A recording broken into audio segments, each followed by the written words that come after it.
In a fog-choked London, a brilliant detective and his loyal friend race to stop a deadly conspiracy. A clockwork heart, a device of limitless power, holds the key to Project Kaiser, a sinister plot to dominate Europe with war machines. Hunted by spies, a ruthless broker, and a cunning rival detective, they unravel ciphers, dodge traps, and face betrayal at every turn. From shadowy docks to secret auctions, the heart's ticking secrets threaten to ignite a warrant lest they can silence. At first, will they outwit the Kaiser's shadow, or will London fall? Chapter 1. The Curious Incident at Midnight. The fog clung to London like a damp, grey blanket, muffling the clatter of horse hooves and the distant chime of Big Ben.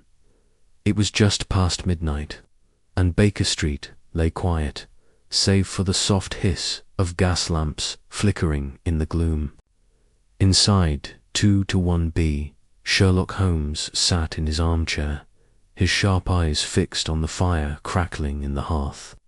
His long fingers tapped a restless rhythm on the armrest, a sign his mind was hungry for a puzzle.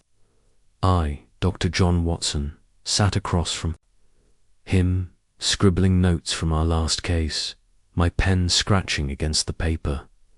"Watson," Holmes said, his voice cutting through the silence like a knife, "do you hear that?" I paused, my pen hovering.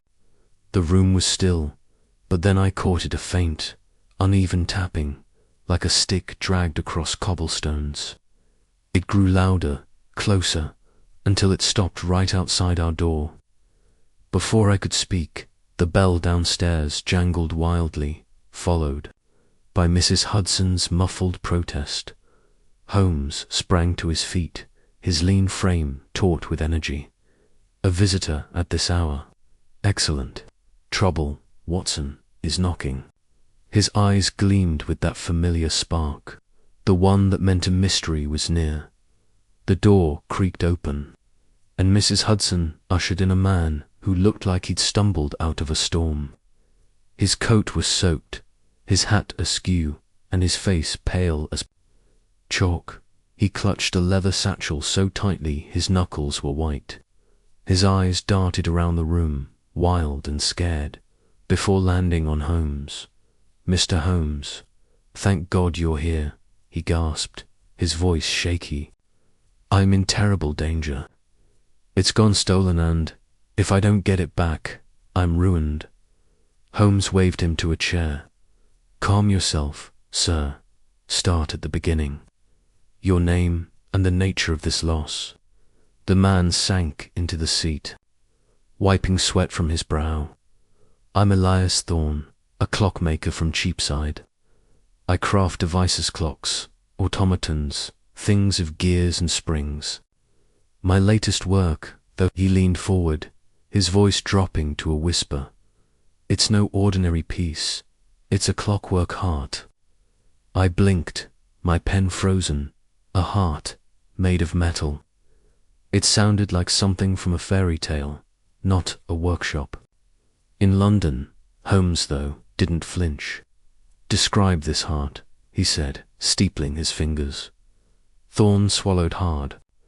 "It's small, no bigger than a fist, made of brass and steel. It ticks like a clock, but it's alive, in a way. It powers itself, never needs winding. I built it for a client, a rich man, very private. He paid half up front, promised the rest on delivery. But tonight, it vanished from my shop. Someone broke in, took it, and left no trace." Holmes' eyes narrowed. "No trace at all. No footprints, no broken locks." "None," Thorne said, shaking his head. "The shop was locked tight. I checked every window, every door. It's like a ghost slipped in and out." I couldn't help but speak. "Why would someone steal a clockwork heart? Is it valuable?" Thorne's face darkened. "It's worth a fortune, but it's more than that. It's dangerous. In the wrong hands, It could do terrible things. I can't say more, not yet. Please, Mr. Holmes, you're my only hope. Holmes leaned back, his gaze piercing. Tell me about this client, his name, his habits. Thorne hesitated, glancing at the door like he expected someone to burst in. He calls himself Mr. Varnley. Tall, thin, always wears a black cloak. He came to me 6 months ago, said he needed a device no one else could make. He knew things about my workdays I never shared. It was like he'd been watching me. Holmes' fingers stopped tapping. Interesting. And where does this Varnley reside? I don't know, Thorne admitted. He always met me. At my shop, after dark, paid in gold, no questions asked. I was to deliver the heart tomorrow night at St. Paul's, under the great dome. Holmes stood abruptly, his silhouette sharp against the firelight. Watson, my coat. Mr. Thorne, Will. Visit your shop at once. A thief who leaves no mark is a challenge worth meeting. I grabbed my coat and hat, my heart racing. A stolen Clockwork heart, a shadowy client, a break-in with no clues. This was no ordinary case. As we stepped into the fog, I couldn't shake the feeling we were stepping into something far bigger than we knew. The hansom cab rattled through the empty streets. The fog so thick the driver could barely see his horse. Thorne sat across from us, clutching his satchel, his eyes flicking to the windows like he feared pursuit. Holmes, meanwhile, was silent, his face half hidden by his scarf, his mind, no doubt, already piecing together the puzzle. Tell me about your shop, Holmes said suddenly. Its layout, its defenses. Thorne cleared his throat. It's small, just 2 rooms. The front's where I sell clocks and watches. The back's my workshop, tools, gears, a safe where I kept the heart. The door's oak with a double lock. Windows are barred. I live above, so I'd hear any noise. And tonight, Holmes pressed. What did you hear? Nothing, Thorne said, his voice tight. I was upstairs, reading. Around 10, I checked the shop, like always. The heart was there, in the safe. I locked up, went to bed. At midnight, I woke, don't know why. Went downstairs, found the safe open, the heart gone. Holmes' eyes glinted. The safe, describe it. It's a Chubb, best make. Combination lock, only I know the numbers. No scratches, no damage. It was just open. I frowned. Could someone have forced it? Thorne shook his head. Impossible. It's built to withstand drills, picks, even dynamite. Holmes said nothing, but I knew that look. He was storing every word, every detail, like a spider weaving a web. The cab stopped at Cheapside, a narrow street lined with shuttered shops. Thorne's was easy to spot a sign, shaped like a pocket watch hung above, its hands stuck at midnight. The fog made the place look eerie, like a stage set for a ghost story. Thorne fumbled with his keys, unlocking the door. Inside, the air smelled of oil and metal. Clocks ticked on every wall, their pendulums swinging in a soft, endless chorus. The front room was neat, with glass cases displaying watches and a counter polished smooth. A curtain led to the workshop. Holmes moved like a bloodhound, his eyes darting over the floor, the walls, the windows. Show me the safe, he said. Thorne pulled back the curtain. The workshop was a jumble of tools scattered on a workbench, shelves stuffed with gears and springs. In the corner stood a squat iron safe, its door ajar. Holmes knelt, his magnifying glass in hand, studying the lock like a doctor examining a patient. No scratches, he murmured. No signs of tampering. Curious, I peered over his shoulder. The safe looked untouched, its black surface gleaming. Under the gaslight, inside, it was empty, save for a velvet cushion with an indent shaped like a small, oval object. Holmes turned to Thorne. "You're sure you locked it last night?" "On my life," Thorne said firmly. Holmes stood, his gaze sweeping the room. He crossed to the workbench, picking up a tiny gear with tweezers. "This was moved recently. Dust patterns don't match." Thorne stared. "I didn't touch that." "Gear in days." Holmes' smile was thin. "Someone did." He moved to the window, checking the bars. Solid, no Jimmy marks. Then he tapped the floor, listening for hollows. No trapdoors. Intriguing. I scratched my head. Holmes, how could anyone get in? The doors, locks barred, the safes untouched. It's impossible. "Nothing's impossible, Watson," he said, his voice sharp. "Only improbable." The thief entered, opened the shop, and left. "The question is how?" He turned to Thorne. "Your client, Varnley. Did he ever see the heart in progress?" Thorne nodded. "Once, a month ago. He inspected it, asked about its workings, seemed pleased." Holmes' eyes narrowed. "And who else knew of it?" "No one," Thorne said. "I worked alone.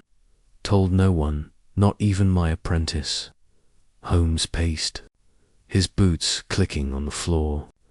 "A thief who knows the safe's combination, leaves no trace, and targets only the heart. This is no common burglar." I felt a chill, and not from the fog seeping through the door. "What's so special about this heart, Mr. Thorne? You said it's dangerous. Why?" Thorne's face tightened. "I can't say. Not yet. It's not just a machine." It's a loud crash cut him off. We spun toward the front room. A brick lay on the floor, surrounded by shattered glass from the window. Holmes darted forward, peering into the fog. "Watson, the street." I ran outside, my boots splashing in puddles. The fog was thick, but I caught a flicker of movement, a dark figure vanishing around a corner. I gave chase, my heart pounding, but the figure was fast, melting into the mist. By the time I reached the alley, it was empty. Back at the shop, Holmes was examining the brick. A note was tied to it, scrawled in rough ink. "Stop looking, or you're dead." Thorne went white. "They're watching me." Holmes pocketed the note, his face calm but his eyes hard. "Indeed, Watson. Note the handwriting crude. Cheap ink. Mr. Thorne, you'll stay at Baker Street tonight. This shop isn't safe." Thorne nodded, his hands shaking. As we locked up, I couldn't shake the image of eyes in the fog, watching, waiting. A clock on the wall chimed one, its notes echoing like a countdown. Back at 2-1 Mrs. Hudson fussed over Thorne, setting up a cot by the fire. Holmes sat in his chair, puffing his pipe, the smoke curling like the fog outside. I sank into my seat, my notebook open, my mind racing. "Holmes," I said quietly, "what do you make of it?" He exhaled a cloud of smoke. "A clockwork heart, Watson. A device of immense value, stolen without a trace. A client who hides his face, a thief who knows too much, and now a threat. This is no simple theft. It's a game, and we've just been invited to play." I shivered, though the fire was warm, and the heart. What could it do? Holmes' eyes glinted. "That, Watson, is the heart of the mystery. A machine that's more than a machine. Dangerous, perhaps deadly. We'll find it, but we must. Tread carefully. Our opponent is clever and close. He leaned back, his pipe glowing in the dark. The fog pressed against the windows, and somewhere in the city, a clockwork heart ticked in the hands of a thief. The case had begun, and I knew sleep would be far off tonight. The next morning, London woke under a grey sky, the fog thinner but still clinging to the streets. Holmes was already up, his violin silent for once, his desk covered in papers. Thorne sat by the fire, looking like he hadn't slept a wink. I poured tea, my head full of last night's events. "Watson," Holmes said, not looking up, "we'll visit St. Paul's today. Varnley's meeting point may hold clues. Mr. Thorne, you'll stay here. Mrs. Hudson will see to your needs." Thorne nodded, his eyes hollow. "Be careful, Mr. Holmes. Whoever took the heart, they're not ordinary." Holmes' smile was sharp. "Nor am I." As we stepped into the street, the city hummed with life cabs clattered, vendors shouted, and newsboys waved papers. But I couldn't shake the feeling of being watched. The note, the brick, the figure in the foggit, all pointed to danger closing in at St. Paul's. The great dome loomed above us, its shadow stretching across the square. Holmes scanned the crowd, merchants, tourists, priests, but found nothing out of place. We climbed to the whispering gallery, where sound carried across the dome like a secret. "Varnley chose this spot for a reason," Holmes said, his voice low. "It's public, yet private. A place to hand off something small, unnoticed." I nodded, gripping the rail. But why steal the heart before the delivery? Why not wait? Holmes' eyes gleamed. "Because, Watson, the thief isn't after money. They want the heart itself, its secrets, its power. Varnley may be a victim or a player." We descended, the cathedral's vastness swallowing our steps. Outside, Holmes paused by a lamppost, his fingers brushing a fresh scratch in the metal. "Recent," he muttered. "A signal, perhaps." I frowned. "For who?" Holmes didn't answer, but his face was grim. As we hailed a cab, I glanced back at the dome, its cross glinting in the weak sun. A clockwork heart, a shadow thief. A game of wits. Holmes was in his element, but I felt the weight of something darker, something ticking toward a terrible end. Back at Baker Street, Thorne was pacing, his satchel still clutched tight. Holmes sat him down, his voice firm. "Mr. Thorne, you've withheld much. The heart's purpose, its danger speak now." Thorne's eyes darted to the door. "It's a power source, not just a clock. It can drive machines, big ones, machines. That could change the world or destroy it." I stared, my tea forgotten. "What kind of machines?" Thorne shook his head. "I don't know, Varnley never said. But he spoke of a new age, a world of metal and steam. The heart was the key." Holmes leaned forward, his gaze like a blade. "And who else knew its power?" Thorne hesitated. "No one, I swear." Holmes stood, his pipe cold. "You're lying, Mr. Thorne, but no matter. The truth will out. Watson, we'll watch the docks tonight. If the heart's leaving London, that's where it'll go."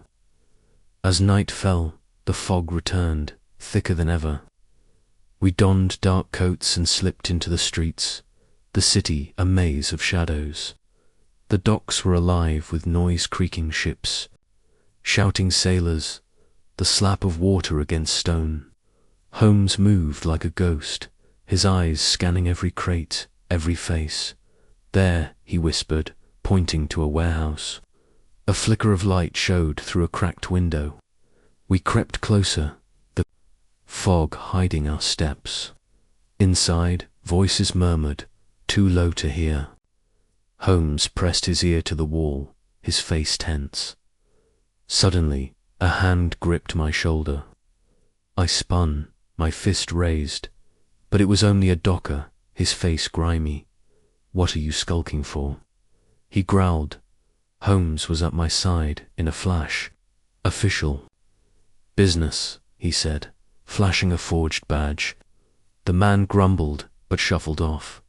We turned back to the warehouse, but the light was gone. Holmes cursed softly. They heard us. "Come, Watson." We slipped inside, the air thick with the smell of tar and salt. The warehouse was dark, stacked with crates. Holmes lit a match, its glow revealing fresh footprints in the dust. They led to a trapdoor, its hinges oiled. "Careful," Holmes said, lifting it. A ladder descended into blackness. We climbed down, the match flickering. At the bottom, a tunnel stretched into the dark, its walls damp and cold. "Smugglers," Holmes whispered. "Or worse." We followed the tunnel, our steps echoing. Ahead, a faint light glowed. Voices grew clearer, man's, sharp and angry, and another, smooth and calm. I caught words. "Hart, Varnley, tonight." Holmes signaled to stop. We crouched behind a crate, peering into a small chamber. Two men stood by a table, a lantern casting long shadows. One was short, stocky, his face scarred. The other was tall, cloaked, his back to us. On the table lay a brass object, ticking. Softly, the heart. My breath caught. Holmes' hand gripped my arm, his eyes blazing. The cloaked man spoke, his voice like ice. "You were careless, Thorne. The brick was foolish." I froze. Thorne. But he was at Baker Street. The stocky man snarled. "He'll talk. Holmes is sniffing around." The cloaked man laughed, a cold sound. "Holmes is a nuisance, nothing more. The heart is ours. By dawn, it'll be gone." Holmes moved, silent as a cat, but a board creaked under my foot. The men spun, the lantern swinging. "Who's there?" The stocky one barked. Holmes shoved me back. "Run, Watson." We bolted up the tunnel, footsteps pounding behind us. The trapdoor loomed ahead. We scrambled up, slamming it shut. Holmes dragged a crate over it, but the wood groaned under heavy blows. "To the street," he shouted.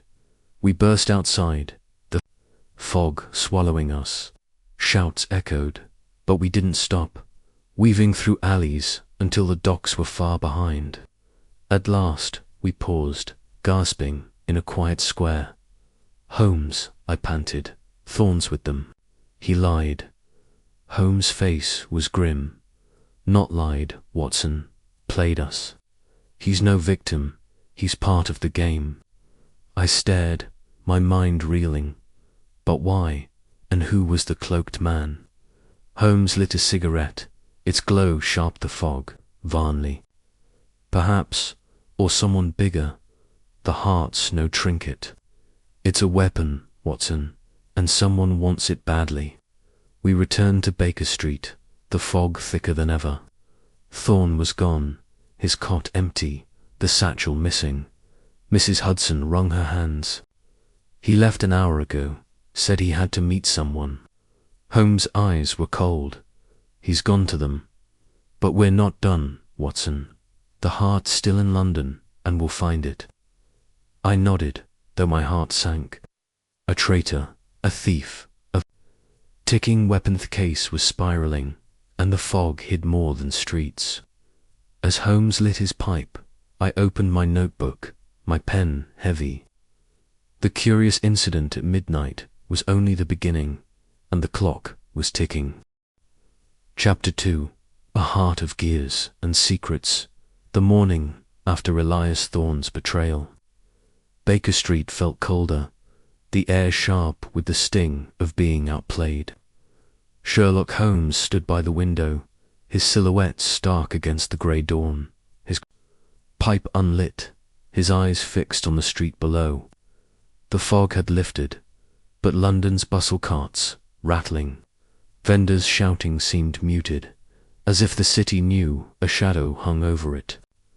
I, Dr. John Watson, sat at the table, my notebook open, my tea cooling as I tried to untangle the night's revelations. A stolen clockwork heart, a thief who vanished without trace, and Thorn, our client, now a traitor.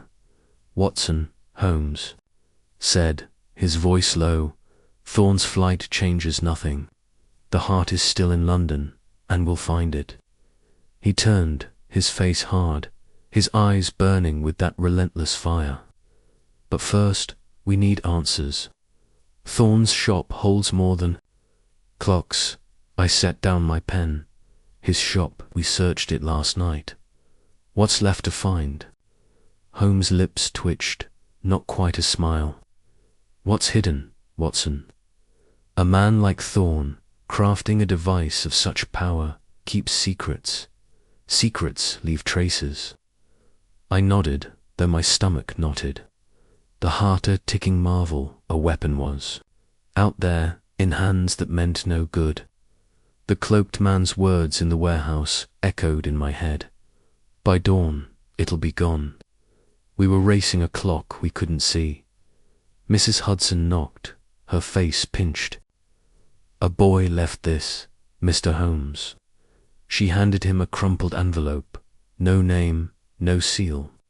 Holmes slit it open, his eyes scanning the scrawl inside. He passed it to me without a word. The note was short, inked in a hurried hand. Leave the heart alone, or Baker Street burns. The paper smelled faintly of oil, like a workshop. I looked up, my throat tight. Another threat. They're scared, Holmes. Or bold, he said, pocketing the note. Fear makes men sloppy. Boldness makes them reckless. Either way, it's a clue. He grabbed his coat. To Cheapside, Watson. Time presses. The cab ride was tense. The city's clamour a dull roar. Holmes sat silent, his fingers drumming, his mind, no doubt, sifting every detail. The safe, the brick, the tunnel. I clutched my revolver, its weight, a small comfort. Thorn's betrayal stung, but the heart's mystery pulled me deeper. What was it? A power source, Thorn had said, for machines that could change the world or break it. The thought chilled me more than the damp air at Cheapside. Thorn's shop looked smaller in daylight, its watch sign creaking in the breeze. The broken window was boarded up, but the door hung slightly ajar. Holmes paused, his hand on the knob, his eyes scanning the frame. Forced, he murmured, pointing to faint scratches on the lock. Recent, someone's been here since last night. We stepped inside, the clocks ticking like a heartbeat. The front room was untouched, but the workshop curtain was torn, flapping loose. Holmes moved swiftly, his magnifying glass out, his gaze darting over the floor. Footprints, he said, kneeling. 2 sets, one heavy, one light. Not Thorn's treads, narrower. I drew my revolver, my pulse quickening. Could they still be here? Holmes shook his head, rising, gone. But they left in a hurry.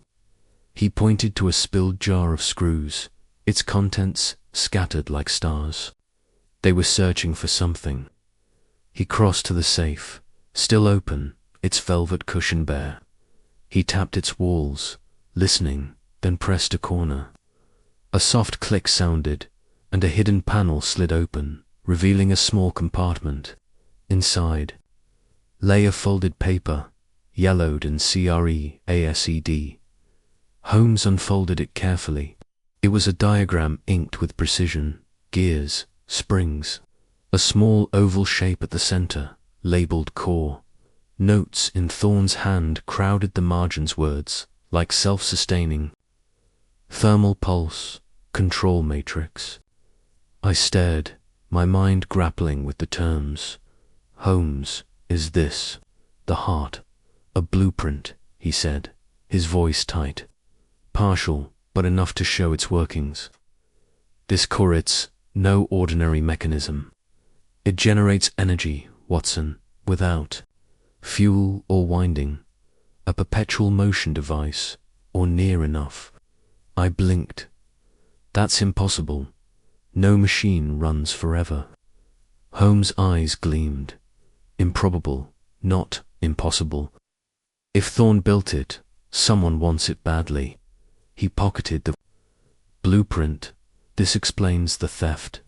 The heart's not just valuable, it's revolutionary. A creak from above snapped my head up. The ceiling groaned like footsteps in Thorn's flat. Holmes signaled silence, drawing his own pistol.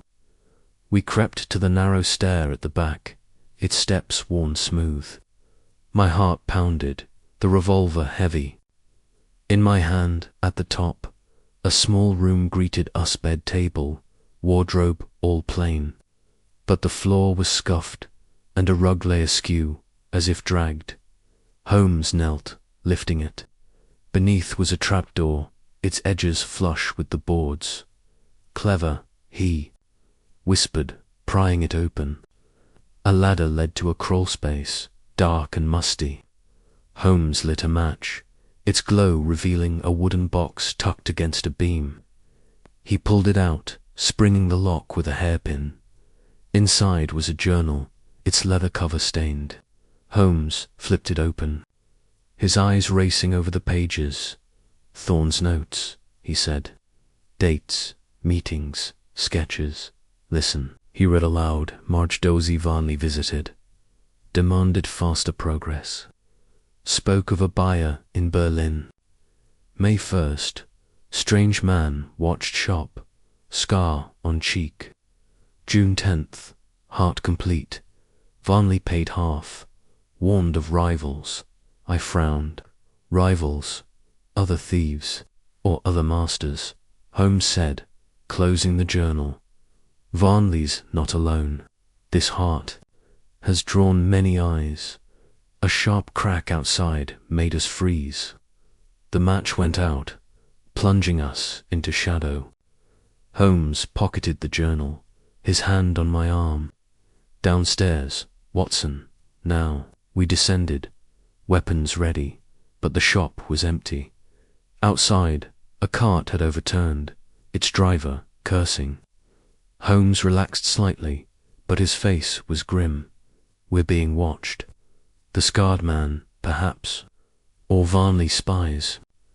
Back at Baker Street, Holmes spread the blueprint and journal on his desk, his pipe sending curls of smoke to the ceiling.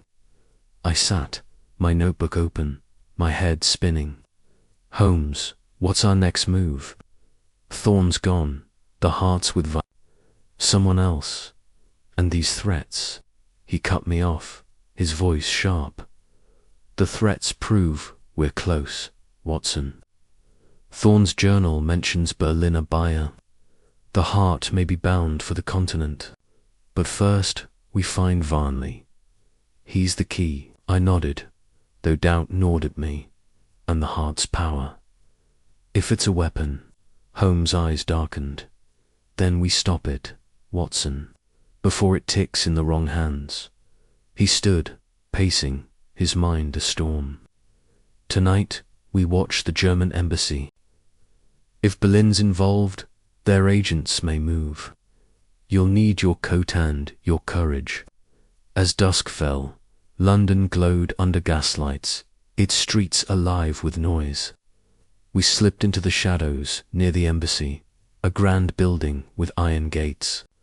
Holmes scanned the windows, his face tense. There, he whispered, nodding to a figure crossing the courtyard, a tall man cloaked, his face hidden. Varnley. I asked, my hand on my revolver. Perhaps, Holmes said. Or his agent. Follow, but keep back. We trailed the man through the city, the fog creeping in again, muffling our steps. He moved fast, ducking into alleys, glancing over his shoulder. At a quiet square, he stopped at a lamppost, slipping a note into its base. Holmes signaled to wait, his eyes locked on the spot. Minutes later, another figure appeared, short, stocky, a scar glinting on his cheek. My breath caught. The man from the warehouse. He took the note, read it, and vanished into the fog. Holmes moved to the lamppost, retrieving a scrap of paper caught in the crack. He unfolded it, his face hardening. A cipher, he muttered. Numbers and symbols. Varnley's orders, no doubt. I peered at it, the marks meaningless to me. Can you crack it? Holmes' smile was thin. In time, Watson, for now, we know they're moving. The heart's still in play. We returned to Baker Street, the city's hum fading behind us. Holmes lit a lamp, spreading the cipher on his desk. I watched, my pen scratching, as he worked, his fingers tracing patterns, his mind a machine of its own. Holmes, I said, breaking the silence, this heart, it's more than a case, isn't it? He looked up, his eyes sharp. It's a spark, Watson. A spark that could light a fire or burn the world. We'll stop it, but the game's just begun. The clock on the mantel chimed midnight, its ticks echoing like the heart we hunted. I closed my notebook, my hands steady but my heart heavy. Thorne's secrets, Varnley's shadow, a cipher in the dark. The mystery deepened, and the fog hid more than we knew. Chapter 3. The Inventor's Workshop. The lamplight in 221B Baker Street flickered as Sherlock Holmes bent over the cipher, his eyes narrowing like a hawk spotting prey. The scrap of paper from the lamppost lay on his desk, its strange numbers and symbols taunting us. I, Dr. John Watson, sat nearby, my notebook open, my pen still, watching Holmes wrestle with the puzzle. The clockwork heart was out there, ticking in dangerous hands, and Elias Thorne's betrayal stung like a fresh wound. It was past midnight, and London's fog pressed against the windows, thick as secrets. Holmes tapped the paper, his voice sharp. This cipher, Watson, is no amateur's work. Its layered numbers masking letters, letters masking words. Varnley, or his master, is careful. I leaned closer, the scroll meaningless to me. Can you break it? He didn't answer, his fingers tracing the symbols. It's a substitution code, but with a twist. The numbers shift by a key tied to a date likely today's. He grabbed a pencil, scribbling calculations. If I'm right, it points to a place, not a person. I frowned, my tea cold. A place, like the docks. Holmes shook his head. Too obvious. The heart's too valuable for a smuggler's. Then, this he tapped the cipher. Hints at a workshop, a hidden one. Varnley's not just a buyer. He's building something. The thought chilled me. A clockwork heart, a power source for machines unknown, in the hands of a man who hid in shadows. What kind of workshop? I asked. Holmes stood, his pipe unlit, his face taut. One where gears turn and secrets are forged. We'll find it, Watson. But first, we need more on Varnley. He crossed to his bookshelf, pulling out a thick volume on London's trade guilds. Thorne mentioned rivals, he said, flipping pages. Artificers, inventors, men who craft machines. Varnley's one of them, or tied to them. The ciphers. Location will lead us to his lair. I glanced at the journal from Thorne's shop, its pages full of sketches and cryptic notes. Thorne wrote of a buyer in Berlin. Could Varnley be working for them? Holmes' eyes glinted, or against them. The heart's a prize, Watson. Nations would kill for it. But Varnley's here, in London. So is the heart for now. A knock at the door startled me. Mrs. Hudson entered, her face pale. A message, Mr. Holmes, left at the door, no sender. She handed him a small card, its edges singed. Holmes read it, his jaw tightening. He passed it to me, inked in a neat hand. The heart ticks, but your time runs short. Stay away. The paper smelled of coal dust, sharp and acrid. I swallowed. There. Watching us. Holmes. First the brick, now this. He pocketed the card, his voice cold. Good. Let them watch. It means we're close. He grabbed his coat. To Cheapside again, Watson. Thorne's shop hides more than we found. I hesitated, gripping my revolver, but we searched it. The blueprint, the journal, what's left. Holmes' smile was thin. The walls, Watson. They whisper, if. You listen. The cab ride to Cheapside was silent. The city's early hum muffled by fog. Thorne's shop loomed ahead, its watch sign still, its boarded window like a blind eye. Holmes paused outside, his eyes scanning the street. A street lamp flickered, and a shadow moved too quick to follow. Stay sharp, he whispered, unlocking the door. Inside, the clocks ticked on, their rhythm steady but eerie. Holmes moved to the workshop, his magnifying glass out, his gaze sweeping the walls. Thorne was clever, he said, tapping a panel near the workbench. Too clever for his own good. He pressed hard, and a soft click echoed. A section of the wall slid back, revealing a narrow passage. Dust motes danced in the dim light, and a faint hum like a distant machine came from within. I gripped, my revolver tighter. A secret room. Holmes nodded, lighting a match. His true workshop. Let's see what he hid. The passage led to a small chamber, its walls lined with shelves of gears, wires, and strange devices half-built. A workbench stood in the center, cluttered with tools and papers. Above it hung a sketch of the Clockwork heart, larger than the blueprint, with notes in red ink. Core unstable. Overload risk. Varnley warned. I stared, my heart pounding. Unstable. Holmes, if that heart's a weapon. He cut me off, his eyes on a metal box under the bench. He pried it open, revealing a small device brass, ticking, shaped like a heart but rougher, a prototype. A test model, he said, turning it in his hands. Flawed, but proof Thorne built the real one.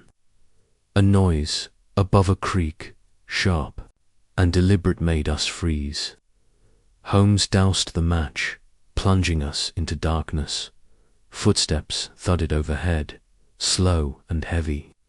My pulse raced, my finger on the trigger. Holmes signaled silence, slipping the prototype into his pocket. We crept back through the passage, emerging in the workshop. The footsteps stopped, but a shadow moved in the front room, visible through the curtain. Watson, Holmes whispered, the back door. Now we slipped out, the fog swallowing us as we ducked into an alley. A figure emerged from the shopperman, short, scar-faced, the same from the warehouse. He scanned the street, then vanished into the mist. I exhaled, my breath shaky. The scarred man again. He's Varnley's. Holmes nodded, his face grim. Or his rivals. The hearts-drawing wolves, Watson.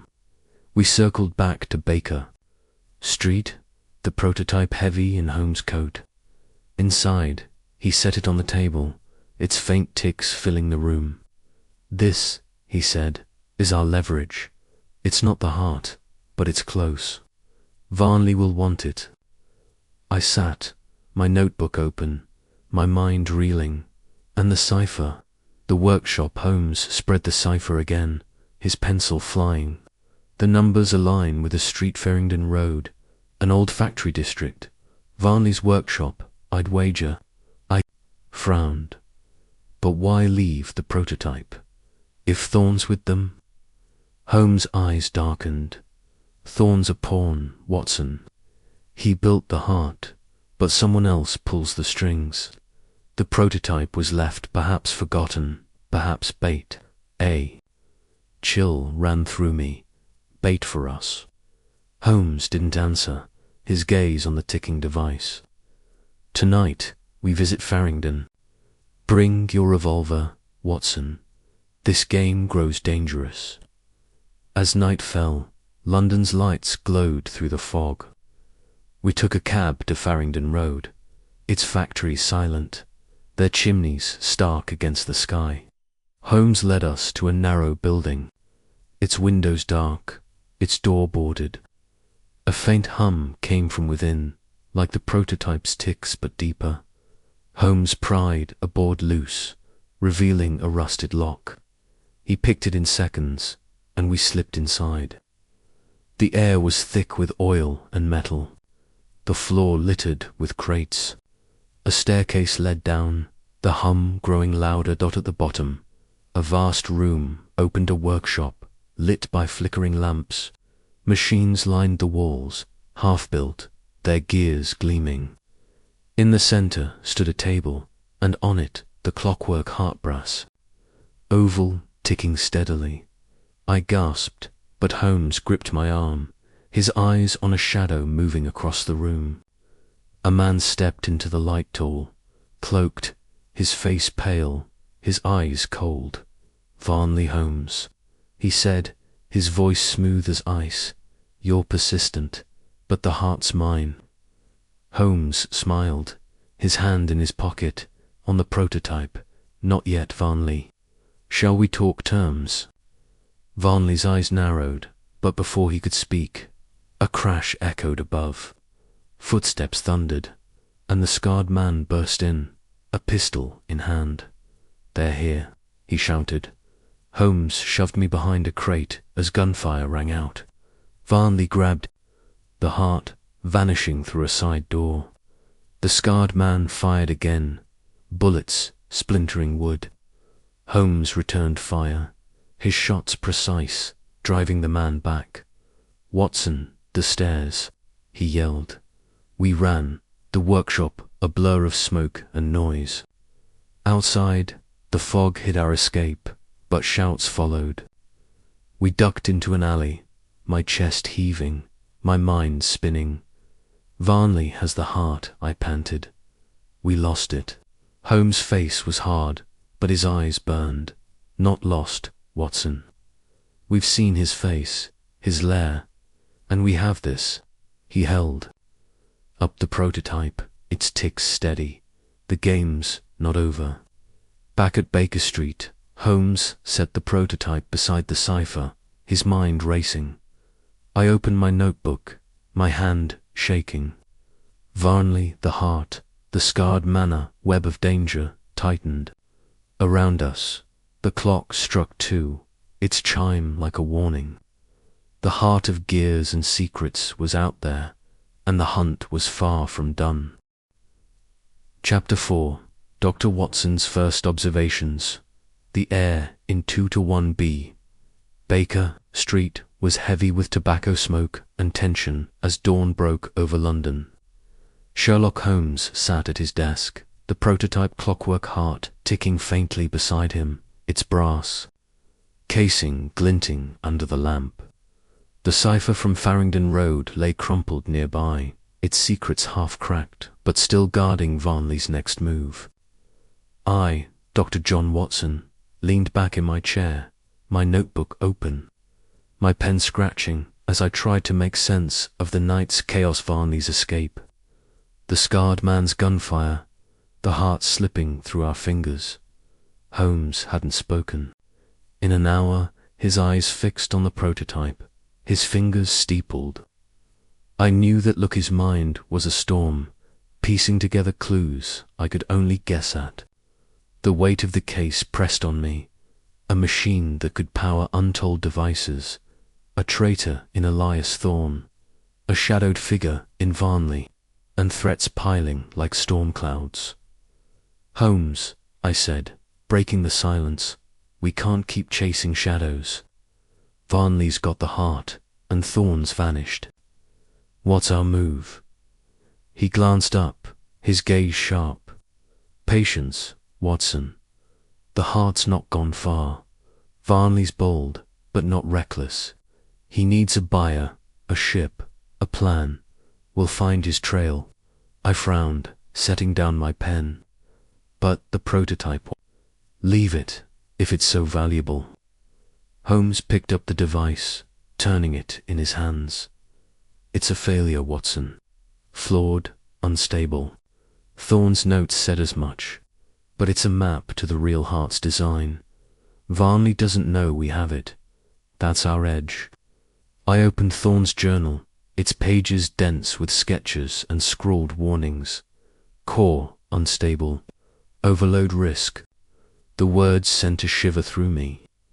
If the real heart's unstable to Holmes, what happens if it's used? His face darkened. "Destruction, Watson. A machine driven by endless energy could run wild factories, weapons, worse. We must find it before it's sold." A knock at the door made me jump. Mrs. Hudson entered, her apron dusted with flour. "A visitor, Mr. Holmes. Says it's urgent." She stepped aside, and a young woman slipped in, her face pale, her bonnet askew. Her eyes were wide, darting, like a cornered deer's. "Mr. Holmes," she said, her voice trembling, "I'm Clara Thorne. Elias's sister. He's in trouble. Please, you must help." I stared, my notebook forgotten. Thorne's sister. Holmes leaned forward, his eyes narrowing. "Miss Thorne, sit. Tell us everything." She sank into a chair, clutching a worn shawl. "Elias came to me last night, after midnight. He was scared, said he'd done something awful. He spoke of a Harter machine he made for a man called Varnley. He said it was stolen, but he lied to you, Mr. Holmes. He helped them take it." Holmes' face was stone, but his eyes gleamed. "Why lie, Miss Thorne, and why come to us now?" Clara's hands twisted in her lap. "He didn't mean to betray you. Varnley forced him, threatened our family. Elias said the heart's dangerous, that it could ruin everything. He told me to find you, to tell you to look at the river. He wouldn't say more, just ran off." I leaned forward. "The river, the Thames." She nodded, tears brimming. "He said it's where the heart's going. Tonight, please, find him. He's not bad, just trapped." Holmes stood, his voice crisp. "Miss Thorne, where's your brother now?" "I don't know," she whispered. "He wouldn't tell me, but he's scared, Mr. Holmes. Scared of Varnley and someone else, a man with a scar." My pulse quickened. The scarred man again. I glanced at Holmes, but he was already moving, grabbing his coat. "Watson, we're for the Thames. Miss Thorne, stay here. Mrs. Hudson will see to you." Clara nodded, her face pale but resolute. I grabbed my revolver, my heart racing. The Thames was vast, its docks a maze of ships and shadows. Finding the heart there would be like finding a needle in a haystack. The cab rattled through London's morning bustle, the river's stink growing stronger as we neared the docks. Holmes was silent, his eyes scanning the streets, missing nothing. I clutched Thorne's journal, its weight a reminder of the stakes. "Holmes," I said, "Clara's story fits, but can we trust her? She's Thorne's sister." He nodded, his voice low. Trust is a luxury, Watson. But her fear was real. The river's our lead. Varnley's moving the heart likely to a ship. We'll find it. We stopped at Wapping, where the Thames gleamed under a weak sun, its banks lined with warehouses and cranes. Sailors shouted, ropes creaked, and gulls wheeled overhead. Holmes led us to a quiet pier, his gaze sweeping the ship's brigs, schooners, steamers bound for distant ports. There, he said, pointing to a small steamer, its funnel puffing smoke. Men loaded crates under the watch of a tall figure in a black cloak. Varnley. I gripped my revolver, but Holmes held up a hand. Not yet, Watson. We watch. We hid behind a stack of barrels, the river's chill seeping into my bones. Varnley moved with purpose, directing the men, his face half hidden by his collar. One crate, smaller than the rest, caught my eye-brass fittings, heavy locks. My gut told me the heart was inside. Holmes' eyes narrowed. The ship's bound for Hamburg. Berlin's buyer awaits. I frowned. How do you know? He tapped his temple. The cipher, Watson. It named a ship astern. That's her. Before I could reply, a shout rang out. The scarred man appeared, running from an alley, his pistol raised. Varnley, he bellowed, you double-crossed me. Varnley spun, his own gun drawn. The dock erupted, sailors scattered, crates toppled, and shots cracked through the air. Holmes pulled me down, bullets splintering the barrels. Ducked behind a crane, firing back, while the scarred man took cover in a warehouse. Watson, the crate. Resist, now. We ran toward the steamer, the fog rolling in, hiding our steps. Holmes reached the gangplank, his eyes on the locked crate, now unguarded. He picked the lock in seconds, lifting the lid. Inside, nestled in straw, was the clockwork heart, its brass gleaming, its ticks loud in the sudden quiet. I stared, my breath catching. Holmes, it's a shot grazed my shoulder, burning like fire. I dropped, pulling Holmes down. The scarred man stood at the warehouse door, his pistol smoking. Varnley fired from the crane, and the scarred man fell, clutching his chest. Holmes grabbed the heart, shoving it into his coat. Run, Watson. We sprinted through the fog, shots echoing behind us. The docks blurred, my shoulder throbbing, my heart pounding. We ducked into an alley, the river's hum fading. Holmes checked the heart, his face grim, intact, he said, wrapping it in cloth. But we're not safe yet. We slipped through back streets, my wounds stinging, until we reached a quiet square. Holmes examined my shoulder, his touch brisk but careful. A graze, Watson. You'll live. I gritted my teeth. Varnley still out there, and the scarred man, dead or dying, Holmes said, his voice cold. But Varnley's the key. He won't stop. Back at Baker Street, Holmes said, the heart on the table, its ticks filling the room. Clara was gone, Mrs. Hudson flustered. She left Mr. Holmes, said she had to find her brother. Holmes nodded, unsurprised. She's loyal, dangerous, but useful. I sank into a chair, my notebook open, my hand shaking. We have the heart, Holmes. What now? He stared at the device, his eyes dark. We find Varnley, and we learn what this heart can do before it's too late. Chapter 5. The shadowy figure in the fog. The clockwork heart sat on the table in 2-1B Baker Street, its steady ticks cutting through the early morning silence. Sherlock Holmes stood over it, his eyes narrowed, his pipe sending curls of smoke toward the ceiling. The brass device gleamed under the lamplight, a marvel of gears and secrets, but its presence felt like a weight on my chest. I, Dr. John Watson sat bandaging my grazed shoulder, my notebook open but untouched, my mind still reeling from the chaos at the docks. Varnley's escape, the scarred man's fall, and Clara Thorne's sudden disappearance. "Holmes," I said, wincing as I tied the bandage, "we have the heart, but Varnley's out there, and Clara's gone. What's our next step?" He didn't look up, his fingers tracing the heart's casing. "Varnley's wounded, Watson not physically, but his plans are frayed. He'll act fast to reclaim the heart. Clara's flight suggests she knows more than she told us. We follow her trail." I frowned, the pain in my shoulders sharp. She said Elias was scared, trapped. If she's gone to him, they could be anywhere.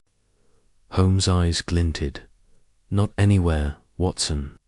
The Thames was her clue. Elias spoke of the river, and Varnley's ship was docked there. Clara's heading to a rendezvous likely where Elias hides." I glanced at the heart. It ticks like a pulse. "And this, it's dangerous, Holmes. Thorne's note said it's unstable. Shouldn't we destroy it?" He shook his head, his voice firm. "Not yet. It's our bait. Varnley wants it, and others do too. Destroying it now blinds us to their game." A knock at the door broke the tension. Mrs. Hudson entered, her face tight. "A letter, Mr. Holmes," slipped under the door. She handed him a plain envelope, its edges damp with fog. Holmes slit it open, his face unreadable as he scanned the note. He passed it to me, inked in a hurried scrawl. "The heart's not yours. Meet at Blackfriars Bridge, midnight. Come alone or she dies." No signature, but the paper smelled of river mud. I looked up, my stomach knotting. She, Clara. Holmes nodded, pocketing the note. "Varnley's work, or his master's. They're using her to draw us out." I gripped my revolver, the bandage pulling at my wound. "A trap, then. You can't go alone." Holmes' smile was thin. "I won't, Watson. But we'll play their game on our terms." The day dragged, London's fog thickening as evening fell.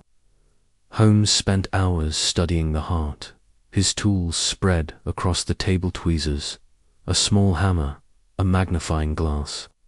He pried open a panel, revealing a maze of gears, a tiny crystal at the core pulsing faintly with heat. "Remarkable," he murmured. "This crystal, it's the key. It stores energy, releases it slowly. Thorne's genius, but unstable, as he feared." I leaned closer, the crystal's glow eerie. Could it really power a weapon? Holmes' eyes darkened. "Or a city, or burn both to ash if it fails. We need Varnley's plans, Watson." As night settled, we slipped into dark coats, the heart wrapped in cloth and tucked into Holmes' pocket. Blackfriars Bridge was a mile away, its iron arches looming over the Thames. The fog was thick, muffling the city's hum hooves, shouts, the distant hoot of a steamer. My shoulder ached, but my revolver was steady in my hand. We reached the bridge just before midnight, its lamps casting weak halos in the mist. Holmes signaled me to stay back, hiding in the shadow of a pillar. He stepped forward, his silhouette sharp, the heart a hidden weight in his coat. A figure emerged from the fog tool cloaked, moving with a limp. Varnley, his face was pale, his eyes like ice, but a fresh cut marked his cheek, likely from the dock's gunfire. He stopped 10 paces from Holmes, his hand on a cane that looked too heavy to be just a cane.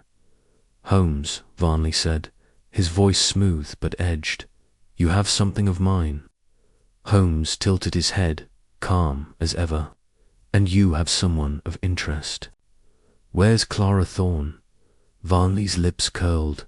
"Safe, for now. The heart, Holmes. Hand it over." Holmes reached into his coat, but instead of the heart, he pulled out the prototype, its ticks muffled. This, perhaps. Varnley's eyes narrowed, his cane twitching. A trick. You think me a fool? No, Holmes said, his voice sharp. I think you're desperate. The real heart's safe. Let's trade Clara for answers. A low laugh came from the fog behind Varnley. Another figure stepped forward, short, broad, a scarf hiding his face. Not the scarred man, but someone new, his eyes glinting with menace. No trades, Holmes, he growled. Give us the heart, or the girl's bloodstains, the river. My grip tightened on my revolver, my heart pounding. Holmes stood still, his eyes flicking between the men. You're not Varnley's master, he said to the new figure. A hired hand, who pulls your strings. The man snarled, drawing a pistol. Before he could aim, Holmes hurled the prototype into the air, its arc catching the lamplight. Varnley lunged for it, but Holmes was faster, tackling him to the ground. I fired a warning shot, the crack echoing, and the broad man bolted into the fog. Holmes pinned Varnley, his knee on the man's chest. Where's Clara? Speak. Varnley gasped, his cane clattering away. She's at the old mill, whopping. But you're too late, Holmes. The heart's wanted abroad. You can't stop it. Holmes retrieved the prototype, his face grim. We'll see. He bound Varnley's hands with his scarf, hauling him to his feet. What's in the mill now? We dragged Varnley through the fog, his limp slowing us. The old mill in Wapping was a crumbling ruin, its wheels still by the river's edge. The air smelled of rot and oil, and a faint cry came from within Clara. Holmes kicked open the door, revealing a dark interior lit by a single lantern. Clara sat bound in a chair, her face bruised but defiant. Elias Thorne stood beside her, his eyes wild, a knife in his trembling hand. Holmes, Elias cried, his voice breaking. I didn't want this. They forced me. Holmes stepped forward, the heart still in his pocket. Drop the knife, Thorne. You've played a bad hand. Before Elias could move, a shadow shifted behind him, a third man, cloaked, his face hidden. He grabbed Clara, pressing a blade to her throat. The heart, Holmes, he hissed, or she dies. My revolver snapped up, but Holmes raised a hand. Wait, Watson. He pulled the real heart from his coat, its ticks loud in the silence. Release her. The cloaked man hesitated, then shoved Clara forward. She stumbled into my arms, sobbing. Holmes tossed the heart to the floor, and the man lunged for it. But Holmes was faster, drawing his pistol and firing a shot that grazed the man's hand. He howled, dropping the blade and fleeing into the dark. Elias fell to his knees, weeping. I'm sorry, Holmes, Varnley. He threatened her. I had no choice. Holmes ignored him, retrieving the heart. Watson, take Clara and Elias to Baker Street. I'll deal with Varnley. I nodded, helping Clara up, my shoulder throbbing. Varnley glared, silent, as Holmes dragged him outside. The fog swallowed them, and I led the Thorns through the streets, my revolver ready, the mill's creaks fading behind us. At Baker Street, Mrs. Hudson fussed over Clara, wrapping her in a blanket. Elias sat, head in hands, muttering apologies. I opened my notebook, my pen heavy. Elias, I said, who was the cloaked man. He looked up, his face pale. I don't know his name. Varnley called him the broker. He's the one who wants the heart for Berlin. I scribbled the name, my heart sinking. A new player, a deeper web. Holmes returned an hour later, alone, his face grim. Varnley's with Lestrade, he said, setting the heart on the table. He'll talk, but not enough. The broker's our true foe. I glanced at the heart, its ticks relentless. And now Holmes lit his pipe, the smoke curling like the fog outside. We hunt the broker, Watson. The heart's a spark, and he's the flame. This case is far from over. Chapter 6. A cipher in brassed clockwork heart ticked steadily on the table in 2-1B Baker Street, its brass gleam catching the dim light of a foggy dawn. Sherlock Holmes paced, his pipe unlit, his sharp eyes flicking between the heart and a scrap of paper, the cipher from Farringdon Road, now half decoded but still hiding secrets. I, Dr. John Watson, sat with my notebook open, my bandaged shoulder aching, my pen scratching as I recorded the night's events, Varnley's capture, Clara and Elias Thorne's rescue, and the broker, a new shadow pulling strings for Berlin. The air felt thick, not just with smoke, but with the weight of a case growing darker by the hour. Holmes, I said, rubbing my eyes. Varnley's with Lestrade. But the broker's out there, and this heart hit's a magnet for trouble. What's our move? Holmes stopped pacing, his gaze locking on the heart. The broker's clever, Watson, but he's made a mistake. He revealed his Gobelin that narrows our hunt.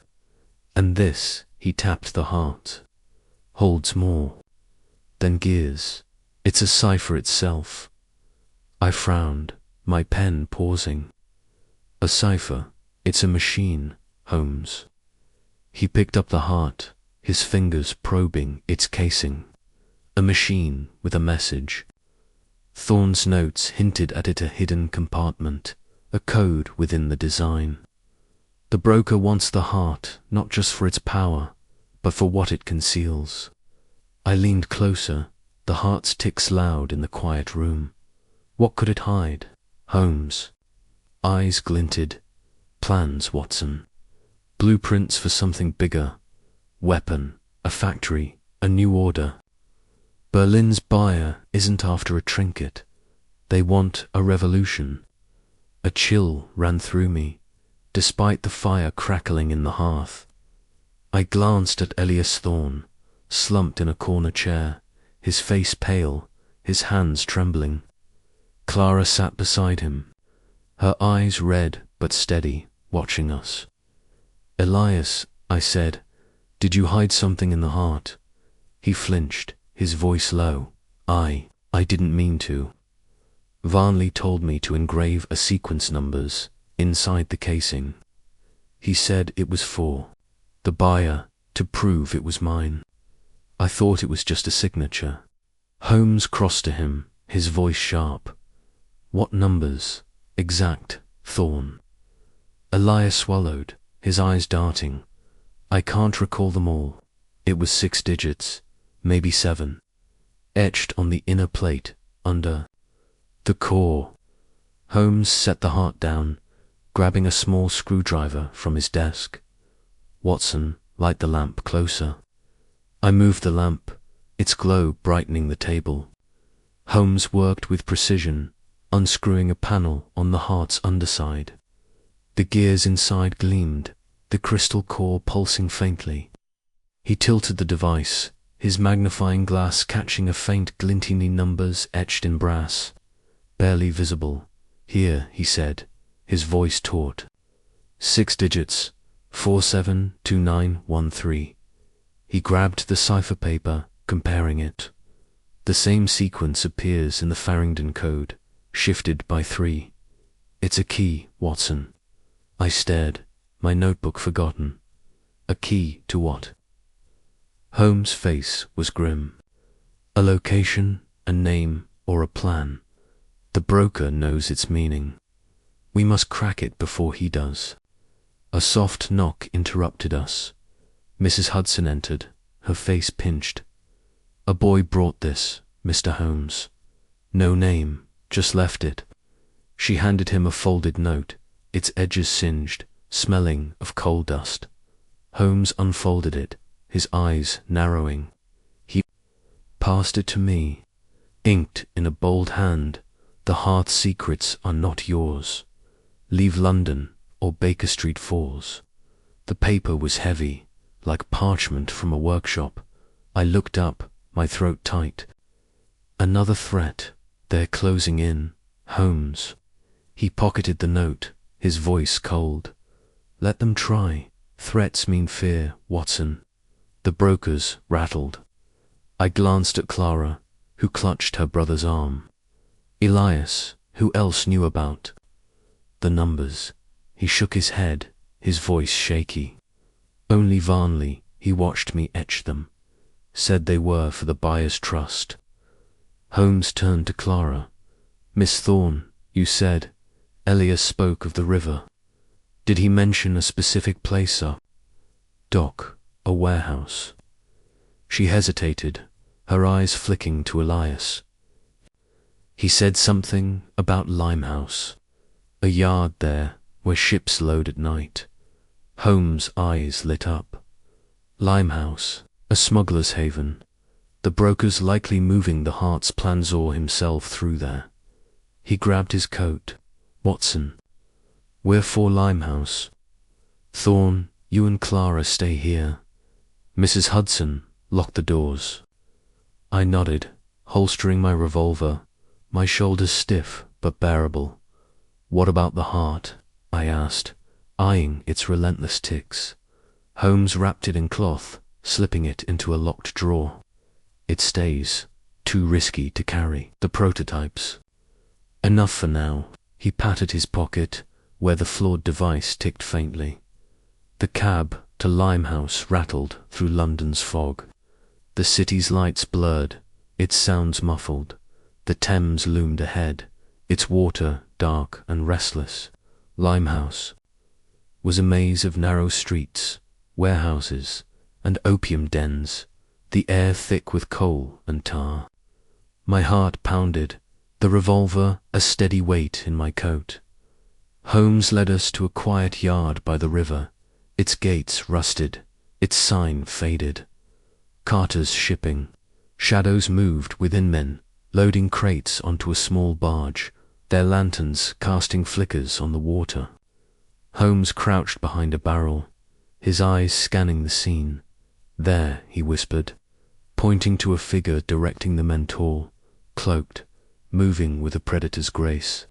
Not Varnley but the broker, his face still hidden. I gripped my revolver. The Heart's plans. Could they be in those crates? Holmes nodded, his voice low. Or a decoy, the broker's cunning. He knows we're close. A soft splash broke the silence, a crate slipping into the river. The broker spun, barking orders, and a man dove after it. Holmes seized the moment, slipping toward the barge, his steps silent. I followed, my pulse racing, the fog hiding us. We reached the barge, its decks slick with river damp. Holmes pried open a crate, revealing papers, blueprints, dense with diagrams of machines far larger than the heart. I caught words: reactor, pulse grid, containment. My stomach knotted. Holmes, I hissed, these are 4 weapons. He pocketed a sheet, his face grim. Or worse, the heart's just the start. He froze, his head tilting. Footsteps approached, heavy and fast. Down, he whispered, pulling me behind a stack of crates. The broker passed, his cloak brushing the deck, his voice low. Speaking to a man with a scarred cheek, not the dead scarred man, but another. His twin, perhaps. The heart's key is safe, the broker said. Berlin will pay. Holmes is a fly swat him, the scarred man growled. He's got the heart. We should burn him out. The broker laughed, cold and sharp. Patience, he'll come to us. They moved off, and Holmes signaled retreat. We slipped back to the yard, the fog swallowing our steps. My heart raced. the blueprint burning in my mind. Weapons, Berlin, the broker web tightening around us. Back at Baker Street, Holmes spread the stolen blueprint beside the heart cipher, his pencil flying. The numbers 472913 unlock this, he said, tapping the blueprint. It's a code for a machine, Watson. A reactor powered by the heart. I stared, my notebook open. A reactor? For what? Holmes' eyes darkened. Power, Watson. Endless, uncontrolled power. Berlin wants it for war. A crash downstairs made us jump. Mrs. Hudson's voice rose, sharp with fear. Holmes grabbed his pistol, and we rushed down, finding the front door splintered, Clara and Elias gone. A note lay on the floor, pinned by a knife. The heart, or they die. Limehouse, dawn. I looked at Holmes, my blood cold. The broker, he nodded, his face hard. He's raised the stakes. Watson, ready the heart. We end this at dawn. Chapter 7. The Clockmaker's Daughter. The first light of dawn crept through the fog, painting Baker Street in a sickly grey. One side, 2-1B, the clockwork heart ticked relentlessly on Sherlock Holmes' desk, its brass casing a cold reminder of the danger closing in. Holmes stood rigid, his eyes burning with focus as he clutched the latest note. The heart, or they die. Limehouse, dawn. The splintered front door, forced open in the night, lay propped against the wall, a sign of the brokers. Reach. I, Dr. John Watson, sat with my revolver cleaned and loaded, my bandaged shoulder throbbing, my notebook open but untouched. Clara and Elias Thorne were gone, snatched from under our noses, and the weight of their lives pressed hard. Holmes, I said, my voice tight, this is a trap. The broker knows we have the heart. He's luring us to Limehouse. Holmes folded the note, his face like stone. A trap, yes, Watson, but one will spring on our terms. The broker wants the heart. But he's desperate sloppy. Taking Clara and Elias was a bold move, not a clever one. I glanced at the heart, its ticks steady, almost mocking, and the cipher, those numbers etched inside for 72913. You said they're a key. Have you cracked it? Holmes pulled the stolen blueprint from his pocket, spreading it beside the heart. The numbers align with this reactor design, powered by the heart's core. The broker's after more than a machine. He's after control. He tapped the blueprint, his voice low. This reactor could fuel a city or level 1. Berlin's buyer wants it for war. My stomach knotted, the blueprint's diagrams swimming. Before my eyes gears, coils, a massive chamber labeled containment. Holmes, if we give him the heart. We won't, he cut in, his eyes sharp. We use it as bait. The brokers at Limehouse, with Clara and Elias, we save them. And we end this. A soft creak from the stairs made us turn. Mrs. Hudson appeared, her face pale, holding a small parcel wrapped in brown paper. This came, Mr. Holmes. A boy dropped it at the door, then ran. Holmes tore it open, revealing a tiny brass gear, no bigger than a shilling, etched with a single word, Clara. A note was tucked beneath.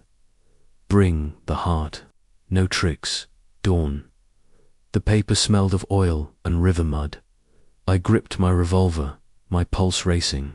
They're not bluffing, Holmes. They've got her. He pocketed the gear, his voice cold. And we've got them, Watson, ready the heart. We leave now. We wrapped the heart in cloth, its ticks muffled but persistent, and slipped into dark coats. My shoulder ached, but adrenaline dulled the pain. The fog was thick as we stepped into the street. London waking with the clatter of carts and the shouts of vendors. A hansom cab took us to Limehouse, the Thames a dark ribbon cutting through the city's heart. The dockyard was quieter than before, the fog cloaking the cranes and warehouses. Carter's shipping loomed ahead, its gates ajar, a faint light flickering inside.